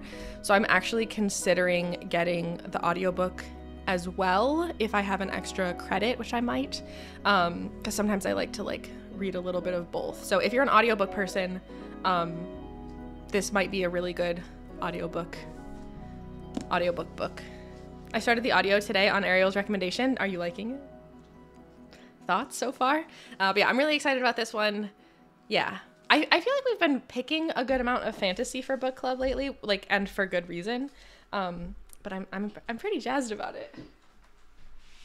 So I'm just scooting my pile of books a little closer because I've got a few. Do you have any recommendations for places to read these online? Ooh, okay, sort of, yes. So I'm a huge library person. I love my local library. If you have a library card at your local library, you can check out, what I use is Libby, which I think is owned by Overdrive maybe, but it's a phone app, but I think you can use it on the internet as well. If not, I mean on the computer. If not, it might be like Overdrive is the equivalent. I don't know, but Libby, Libby, you can use Libby to borrow audiobooks and ebooks from your local library as long as you have a library card. And it's super convenient because like it's all just right there on your device and you don't have to worry about like going to the library to return your book. It's all just like automated. You can renew books if you need more time as long as there's no one waiting for one. So it works the same as like checking a book out from the library, but it's online on your device. So I would check out Libby if you have a library card. If you don't have a library card, they are typically pretty easy to get. I know like for my local library, you just have to show up with like proof of a local address. Like that's kind of it. And libraries are really, really, really great. Support your local library if you can. Which also like using it is a great way to show that like it is an important public resource. But yeah, Libby I think is like my number one favorite, especially because it's like all it takes is a library card, which you can get for free. So that's completely free. The only downside of that is that you have to wait for books to be available. So it can be like tricky, but I love it. Also, like my local library doesn't have their own, like doesn't exist as their own thing on Libby. They exist as part of a collective. So there's like a bunch of libraries that work together as one to like share books on Libby, which is really, really cool. So there's like more books. Sometimes there are wait times, but oftentimes what I'll do with Libby is like queue up a bunch of books and then like get them spaced out, which is really cool. I also use, hi kitty. I use Libro FM for audiobooks, for listening to audiobooks. That's not free, but it is my favorite way to get audiobooks. I would absolutely highly recommend. It's really cool. So yeah, those are my two favorite like online things. I know that I know that I've heard about websites where folks have like where there are other ways to get access to books, but like genuinely, truly, I just don't know. But those are my two faves. I love library. I made it like 15 minutes before stream started. Okay, fair. Hi, Jay. Welcome in. I'm having a good day. We're talking about books today. I hope you're having a good day. Also, my cat is, you know, he looks sort of scary, and I'm sorry for that. He's peaceful. He's just observing me to make sure that I'm not gonna surprise give him some treats, because, you know. Anyways, welcome in, Jay. Hope you're having a good day. But yeah, I'm super excited about this one. Like I mentioned, book club pick. If you want to discuss it with book club, just finish it by the end of August, but also like no rush. You can read it in your own time and we'll be happy to discuss it in Discord anytime. Pirates, fantasy, what could go wrong? That's the first book on my to read list for August. The second book, which incidentally, both of these books I'm pretty sure were recommended by Robin, so thank you, Robin. I'm I'm having a good day. I'm so glad to hear. Speaking of books, in Baldur's Gate, I may have read every one I've come across. Nice. I think I've read like 1 or 2 books in Baldur's Gate, or like opened them. The second book that I'm reading, it's called Foundry Side. Here it is. This is what it looks like. I was talking about this a little bit earlier. This is the one I'm doing a buddy read with Robin and some friends.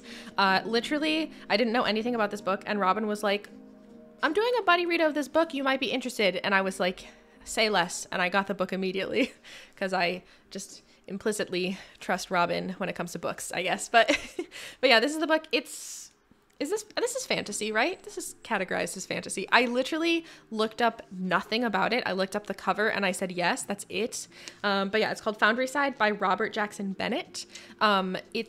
It's really cool. There's some like magic. I think it's a trilogy. Yeah, it's a trilogy. So there's more after this. The main character seems really cool and is like a thief girl. She just seems like kind of creepy and cool. I don't know. But I really like it so far. I was cackling because the first chapter has like a zillion mentions of shit. Poop, and I don't know why, but that made me laugh a lot. It just was really, I started reading it and was instantly interested. And there are some descriptions. I'm literally only 2 chapters in, so I can't say much more, but there are some descriptions that are just like really vivid and cool. So it's very cool. I like it a lot. I'm in my kitchen making food, and then I hear you being nice to me. Yeah, get wrecked. I made sure to do it when you were away-ish. Gotta set the tone, and the tone is shit. Yeah, it's just any book that the first page has mention of shit, gotta be something. Ace, welcome in. Hello, lurking, of course. The Maravo couch is looking extra cozy today, right? Right? We've got a cozy example on the couch today. I'm doing so well. We love books around here. Enjoy your lurk, my friend. Thank you for hanging out. Thank you. But yeah, I'm really excited about this one. Like I said, I don't know a whole lot about it. I'm reading it with friends. I don't know how far into it everyone else is, but I am at the start of chapter 3, so I'm hoping to read some more today to catch up to my friends so that I can talk about it more with them. Because I don't want to be like holding them back. But I was hoping. My plan was to listen to some of the audiobook before stream, and this is the one where I started listening to the audiobook of it and it did not hit. In my brain, I had an idea of the main character, and when I started listening to the audiobook, the narrator just sounds so different from the idea in my head that I couldn't do it. So I hope, I know, Robin, you mentioned wanting to try the audiobook. I hope you like it, and I'm curious to hear what you think. But yeah, it wasn't it for me. You know, sometimes it's like, have you ever like read a book and then like later a movie comes out for it and you see the actor that's playing a character and you're like, no, that's not how I imagined them. That's like what that narrator was for this book for me. Anyways, Foundry Side, very excited about it. Fantasy, I'm pretty sure. Yeah. Okay, next, I'm about to show you 1, 2, 3, 4, 5, 6 books. No, I really like fantasy and I love big fantasy books, so I love world building, and I feel like anytime I'm reading a big fantasy book, I'm signing up for world building, and I love it so much. I am going to okay. One thing that you should know about me is that I am terrible at time management and planning and remembering dates. It's time, dates don't stick in my brain. They just don't. My brain, it's fine. It does its bell. You know, I can't even speak. It does its best. I have been lately reading ARC books, like early release, not early release, like advanced copies of books, where I get a copy of a book shortly before it is published, and then in exchange for getting it, I submit a review. It's really cool. I love reading and I love reviewing books. This has been a great way for me to like get my hands on more books for free and practice my book reviewing skills. because it is kind of a skill that I have had to practice. I hope I'm getting better at it, but I'm trying to learn. Anyways, I've been looking for advanced copies of books, which also I get my advanced copies of books through NetGalley. It's free to sign up if you are also a book reviewer or would like to become a book reviewer. Do it. Get your hands on some books. I get all digital ARCs right now. It would be so cool to get physical ARCs sometime in the future. Hello, publishers. But right now I'm just getting digital ARCs, which is great, and it takes up no space, and I have a wonderful Kindle. But yeah, so I accidentally signed up for several ARCs that are all coming out in September. So I'm gonna have a slew of books that are all ARCs that I'm hoping to read this month because they come out next month. Some of them I've already started, so I'm making good progress. Also, I'm not complaining. This is great, and I'm really excited about all of these, but my time management was poor. Usually I like to space them out and have like 1 or 2 ARCs per month. Not this month. I forgot to read the published dates. Doing great. Anyways, okay. The first one, Fly With Me by Andy Burke. This comes out on September 5th, which is also, I read an ARC last month, A Shot in the Dark, which also comes out on September 5th. So September 5th. This one comes out September 5th. It is a sapphic love book, where one main character is a nurse and the other is a pilot. And it's really cute. It's very cute. I basically signed up for this because sapphic romance. Truly, that's what got me. I was excited about sapphic romance. But the premise of the two, I'm really excited about this one. I have read most of it already, so I already have thoughts, but I'm going to save them for next month, so haha. But if you're interested in a sapphic romance, this comes out September 5th. Yeah. It was just really, it looks really, I feel like from what initially it gave off a very sort of opposite character vibes attract, which I was excited about. So Fly With Me, Andy Burke. Yes. Yeah. There you go. That's the first ARC. The second one. Okay. Yeah. Also, I love the cover is really, really cute. It gives I feel like also it's kind of at the top, so it's hard to see, but it says love is in the air. And do you get it? Cause one of them's a pilot. It's really cute. Okay. Anyways, very cute. The next ARC that I have is called The Lonely Book, which this one I did already read, but again, I'm saving my thoughts for next month. This is by Meg Grehan. This is a middle grade book, so even younger than young adult. This is a book for children, which I never read because it just, I sort of why would I, right? I'm not a child, but I was super intrigued by this one because it covers some queer topics, but is presented for kids. And I've been thinking a lot lately about how it is good for us as not children to read books like this so that we can say hey, yeah, this is a great book for kids to learn about queer identities, for instance. So yeah, I've been really excited about this one. Like I said, I already read it, but I'm gonna save my thoughts for next month. Middle grade queer stuff, and this comes out this is published on September 12th, so in exactly a month, this book. And also look how cute the cover is. The premise is a bookshop with magic.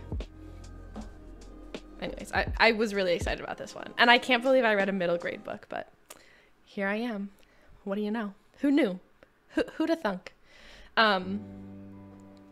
We're 2 for 2 on covers. Aren't they good? Okay. The next one, this is another ARC. I do not know much about this one. It is called Idlewild by James Frankie Thomas. This one also is published on September 12th. I heard that this one might be one that I would like. And that's everything that I know about it. I haven't started it yet, so I have no other information to give. But I also really liked this cover. I thought it would be interesting. So yeah, another arc. I'll tell you how I feel about it in a month. And this one is another one that comes out September 12th. So yeah, we'll see. We'll see. I hope I like it. Another arc. Thank you for sharing. Exact same situation. I don't know anything about this. I heard that I might like it. Thank you for sharing by Rachel Runya Katz. This is another one that comes out September 12th. That's literally everything I know about it. This is like, there were a couple of arcs, I mean, the last two were books that I heard because of other people's recommendations. It felt like books that I would enjoy. And that's everything that I learned about them. So I'm going in kind of with not a ton of information. So I'm excited to see how I like these. Okay, the next arc, and this is almost the last. This is the last arc book that's not out yet. This one is, look, listen, okay. This is called Cleat Cute by Meryl Wilsner, which, first of all, a lot of things drew me to this book. One, the title. It's like a play on meet cute, but it's cleat cute, like shoes with cleats. Okay. Two, I love soccer. I love soccer, okay? I love soccer and I love sapphic romance. So what could go wrong? Also, like, my understanding is like they're like teammate. I think it's like a rivals or enemies to lovers. Basically, this book had like all of the like random things that I would like. Adorable, silly title, sapphic, soccer, enemies to lovers. I'm sold. So I'm really excited about this one. I think it'll just be cute and funny. Like, what could go wrong? Anyways, this one will be published on September 19th. So this is another one out in September. I will let you know how I feel about it next month when I have finished reading it and I have some thoughts for you. But come on, look how cute that is. Anyways, I'm really excited about this one. And then the very last arc that I have is actually a book that is already out. It was published earlier this month, I think. It's called Mobility by Lydia Kiesling. And this is another one where I heard good, interesting things about it. And so I was curious. And so I said, sign me up. And I actually got an ARC audiobook for this one, which I was really excited about. And this is one that I've started. Well, actually, yeah, I started this one already. I really like it. Yeah, I liked the audiobook. I like the narrator. So I'm excited. I'll tell you more about my thoughts for it next month. But this one is more on the serious side in that it does deal with some it deals with some like serious real world topics in a good way. So yeah, this one is really interesting and I've heard a lot of good things about it, so pretty exciting. And that officially concludes my streak of I signed up for a bunch of ARCs. Oopsies. So, like I mentioned, a lot of these are being published in September. Mobility is already out, but the rest are being published in September next month. So keep an eye out. I'll like let y'all know if I've read a book, I'll let you know when it's published, just so if you are interested. But yeah, I don't know. September feels like it's going to be a cool book month. So yeah, those are all of my ARCs. Whew. We made it. All right. Like I mentioned, all of those I have access to digital copies through NetGalley, which also, I should have mentioned this earlier, as a way to read books online, okay? NetGalley, if you are interested in reviewing books, if you already review books, so if you post reviews on like Goodreads or Storygraph, you're a book reviewer, congratulations. Or if you would like to get into book reviewing, check out NetGalley. You can sign up for free and you can request access to books before they are published in exchange for writing a review. The way that it works is like you request, and the publisher, if they have capacity and you seem like a good fit for writing a review, they will gift you a digital copy. And it's like, my understanding is that it's just like the expectation is you write a review if possible, an honest review. yeah, and that's how I get all of the arcs that I get so far. It's all digital, but it's really cool, and it's been really fun to sort of like push it. It gives me more of a reason to write reviews of books, which I've been really wanting to practice that skill, so it's been good. So anyways, if you write book reviews and share them in a social capacity, or would like to get into that more, check out NetGalley. But yeah, from the little description I just read, I might need to read Mobility. I really like it. It is very interesting. It's a thinker, which I like books like that. But it did, like, I have been reading it, and I have had a couple of times I've had to pause between chapters to like process, which again, I like, but is worth noting that that's a thing. Maybe it just some of it, maybe it was just that it talks a lot about like the oil industry, which I previously had absolutely zero information about and no like real desire to learn more about, but that has changed since starting to read this book. And it's possible that it's just that like it's a topic that I don't know anything about, and therefore a lot of it's kind of going over my head in a, not in a bad way, but in a like, whoa, I have to learn way. So if you know more about the oil industry, then maybe that won't be your experience. But it's really interesting. It's really interesting. Also, I realized just now how much I talk with my hands. Oops. Okay. Next, this one was actually recommended to me by Ariel. She asked if I would she recommended that I read it, and then also asked if we could talk about it. So I actually have finished this one. In trend, we'll talk about it next month. Talk with your hands more. Yeah, I will. One thing about me is I will. Lurk playing Baldur's Gate, trying to manifest to not roll low. Yeah. I keep getting low rolls with advantage, and the amount I've had that's one. Do you have, Jay, do you have karmic dice on? Do y'all know about this setting? I think it's on by default. But there's I could be wrong, you should check, but there's a setting for Baldur's Gate that I'm pretty sure is called karmic dice or something like that, which makes it so that you shouldn't have streaks of bad or good luck. So basically, if you're rolling a bunch of low rolls in a row, that it'll like prevent that from happening for a super long time. So you can check if you have that setting. It might help. I think we have that setting on just because who wants a bad streak? Not me. Oh my gosh. Okay, but so yes, you have that setting on. Yeah, I like that setting. I think that's cool. I need to take a sip of coffee actually. Then we'll talk about this scary book. Okay. I think this book would be considered, I guess I've just been unlucky. I am crossing my fingers that your luck turns, okay? I think this book would be considered thriller, maybe. It's like there's I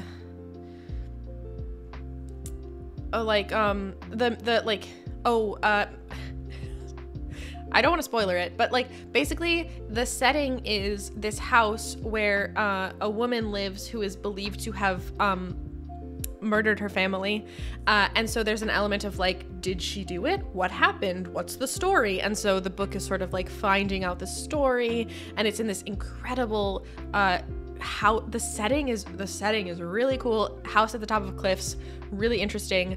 So if you like a like sort of thriller, like what's the deal, what's happening story, you might like this book. I've read I think like one other Riley Sager novel, and I liked it but didn't love it.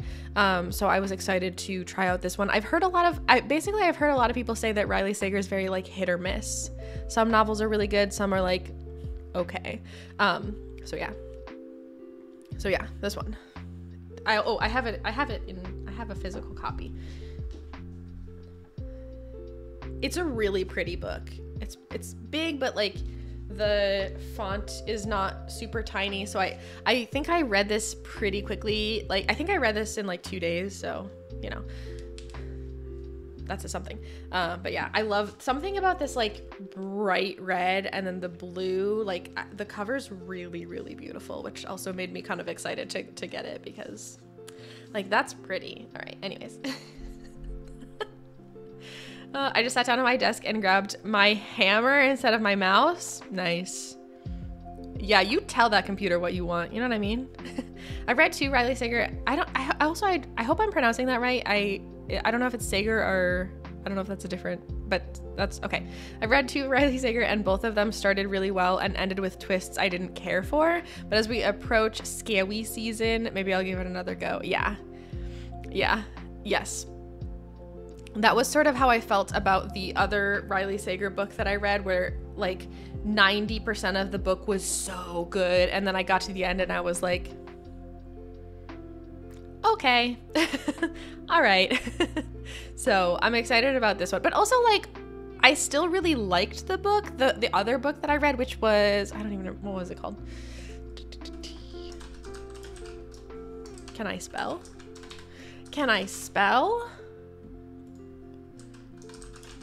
What was the other one that Home Before Dark. Home Before Dark was the other one that I read. And again, it was one, I didn't love it. I didn't love the book.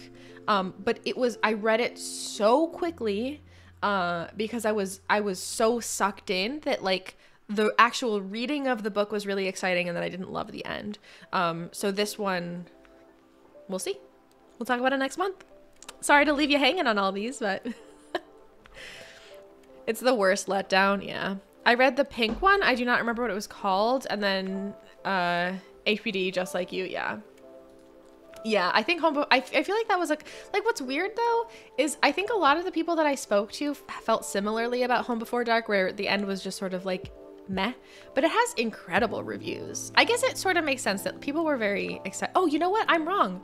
I read Lock Every Door, I think is the pink one that you're referencing. I also read that, and I gave them both the same review, which was that idea of like fun to read, ending meh.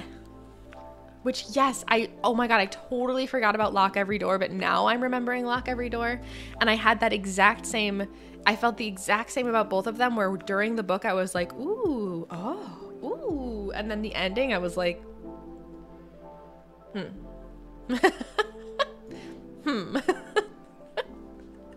Listen here, MacBook. Yeah, you tell it.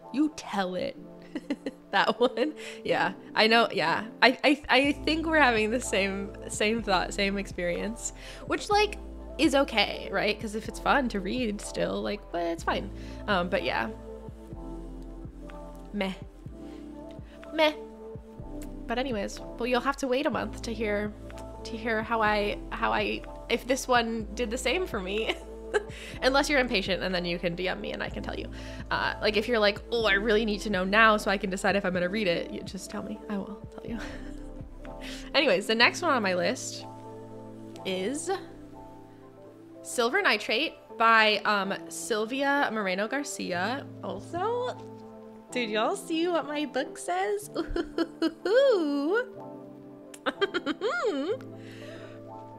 Isn't that cool? I don't normally get signed books because I don't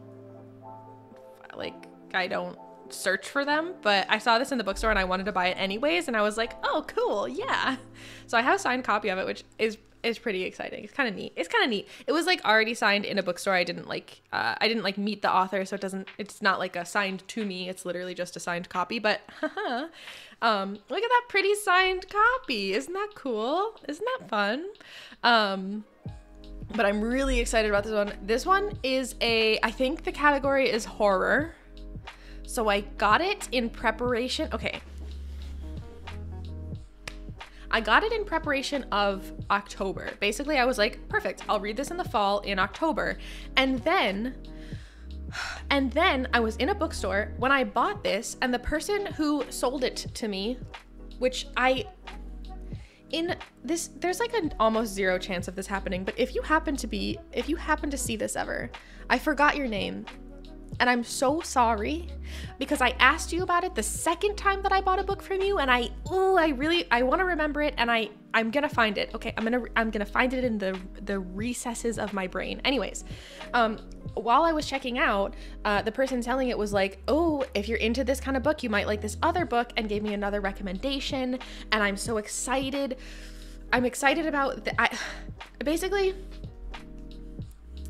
I really like scary books have been difficult for me because I'm pretty picky, but I read this is the most roundabout way of telling you my thoughts.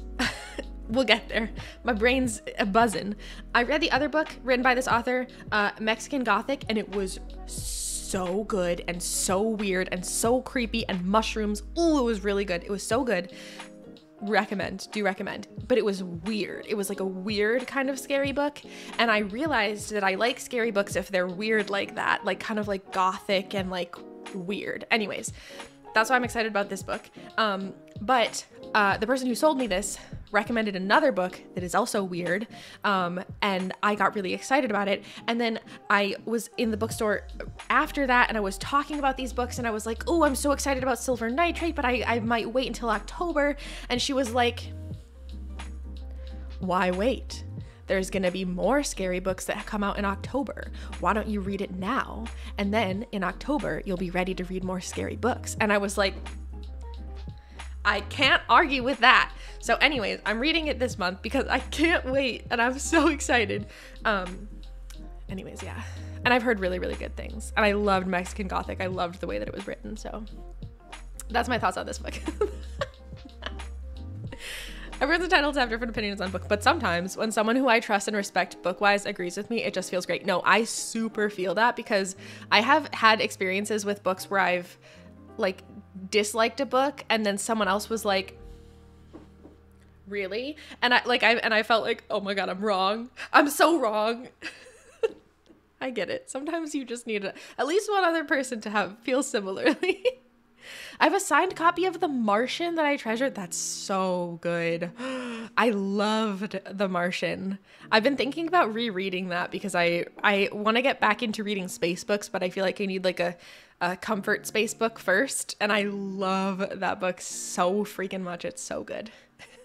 Can we read weird books? Yes, please. I love weird books, and I'm so excited. I want this scary season, I want to read weird scary books, not just like I don't always love the like who's the murderer books, because they're just like icky to me, and I don't like I want a weird scary book. Yes, surreal scary books, please. Yes. Do you want to read this one with me? Thoughts?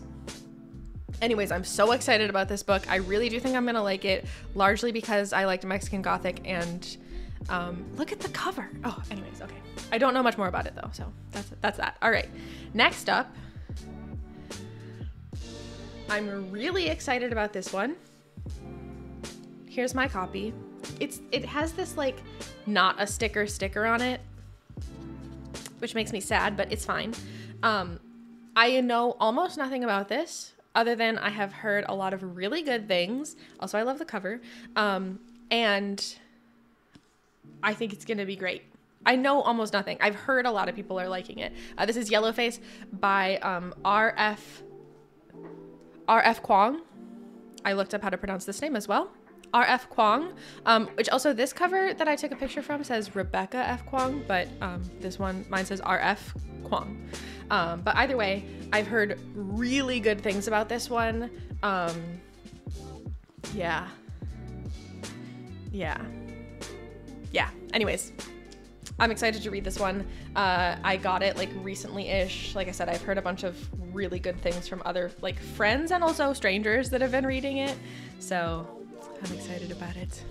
Such an iconic cover, such a terrible non-sticker sticker. Yeah. Like, I get why they do this, and I know that people, when they see these, they're like, oh yes, like a trusted, like I totally understand the impact of these, and I do your thing. But I sort of wish that I could have gotten a copy without that, but it's okay. It's great to see a book be like well received, you know? It is what it is. But I recently a thing that you might not know about me is that I have an Instagram account that is specifically for books. I'm behind on it because what happened was we lost power here, and then I felt like I couldn't do anything, and it made me discouraged. And I've been discouraged, but I'm hoping to start posting on there more regularly. But I have an Instagram specifically for book stuff, and recently there has been this like challenge thing that was going around on Instagram where people were having their like significant other guess the title of books without knowing the title. And I had Tony do that, and his guess for this was "Look over there," which I still think is really funny. So. Anyways, shameless plug, go check out my Instagram. I don't know if I have a... Nice. There Not it is. bell too ye, not bell too haw. Hi, Cloak. Not bell too ye, not bell too ha. Hi, Cloak. I hope you're having such a good day. Thank you so much for the resub. I really appreciate that. Hi, gamer. Thank you. Yeehaw. I hope you're having a good day. Aw. Thank you for the resub. Enjoy your ad-free viewing. More Sleepy Kitten time. And keep saying yeehaw as much as you want, my friend. I really appreciate it. I have a space book. I've been looking for someone to read with me. I'll send it to you, and if it looks like something you're into, we can buddy read it. Ooh, I would love that.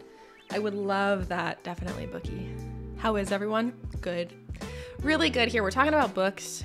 We're getting close to the end of stream. Sorry for the timing. But I'm going through all of the books that I'm hoping to read in August, which there's a pretty good amount. And then, yeah, but it's been good. We talked about all the books that I read last month. A lot of good ones, a lot of 5 stars. Only one book that I didn't like. Pretty good month. Yeah. I have one book left that is in my to read for this month list. And it's actually one that I just bought. I know it's not like a new book, but I just bought it. Crying in H-Part by Michelle Zauner, which is a memoir. And Michelle Zauner is is musician, Japanese Breakfast, which I like.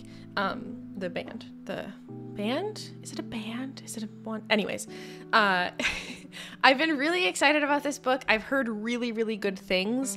And I just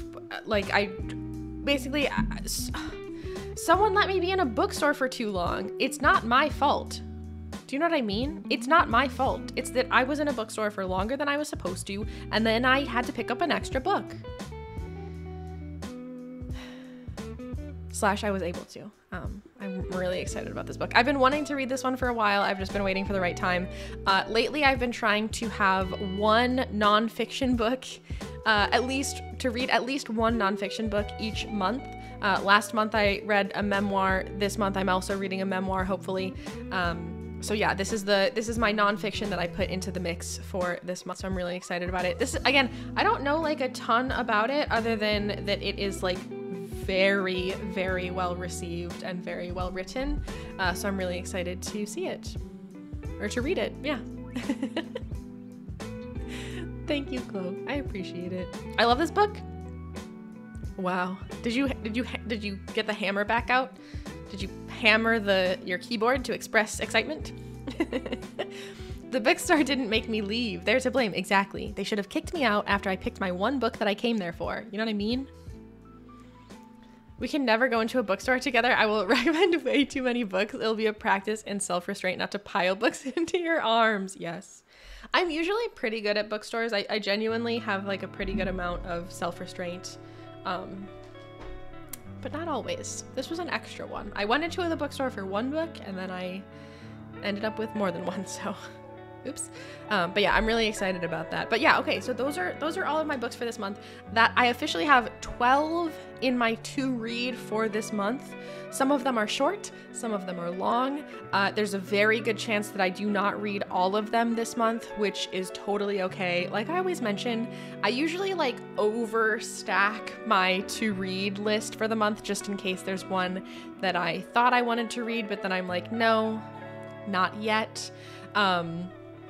So yeah, those are all my books for this month. We'll see how much I get through, but I'm excited about them all.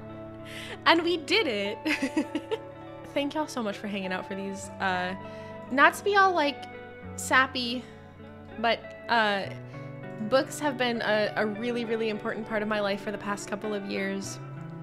I've really, really, really felt like books have just helped me, I don't know, in a bunch of different ways. Books have really been a great source of entertainment and good vibes and all that jazz. So it's really, like, it's been really cool to get to share that with y'all. I was very nervous for a very long time with bringing that to this channel as a more, like, formal, official thing. And y'all have been so kind and cool and so jazzed to talk about books, so it makes me really happy. Thank you a lot.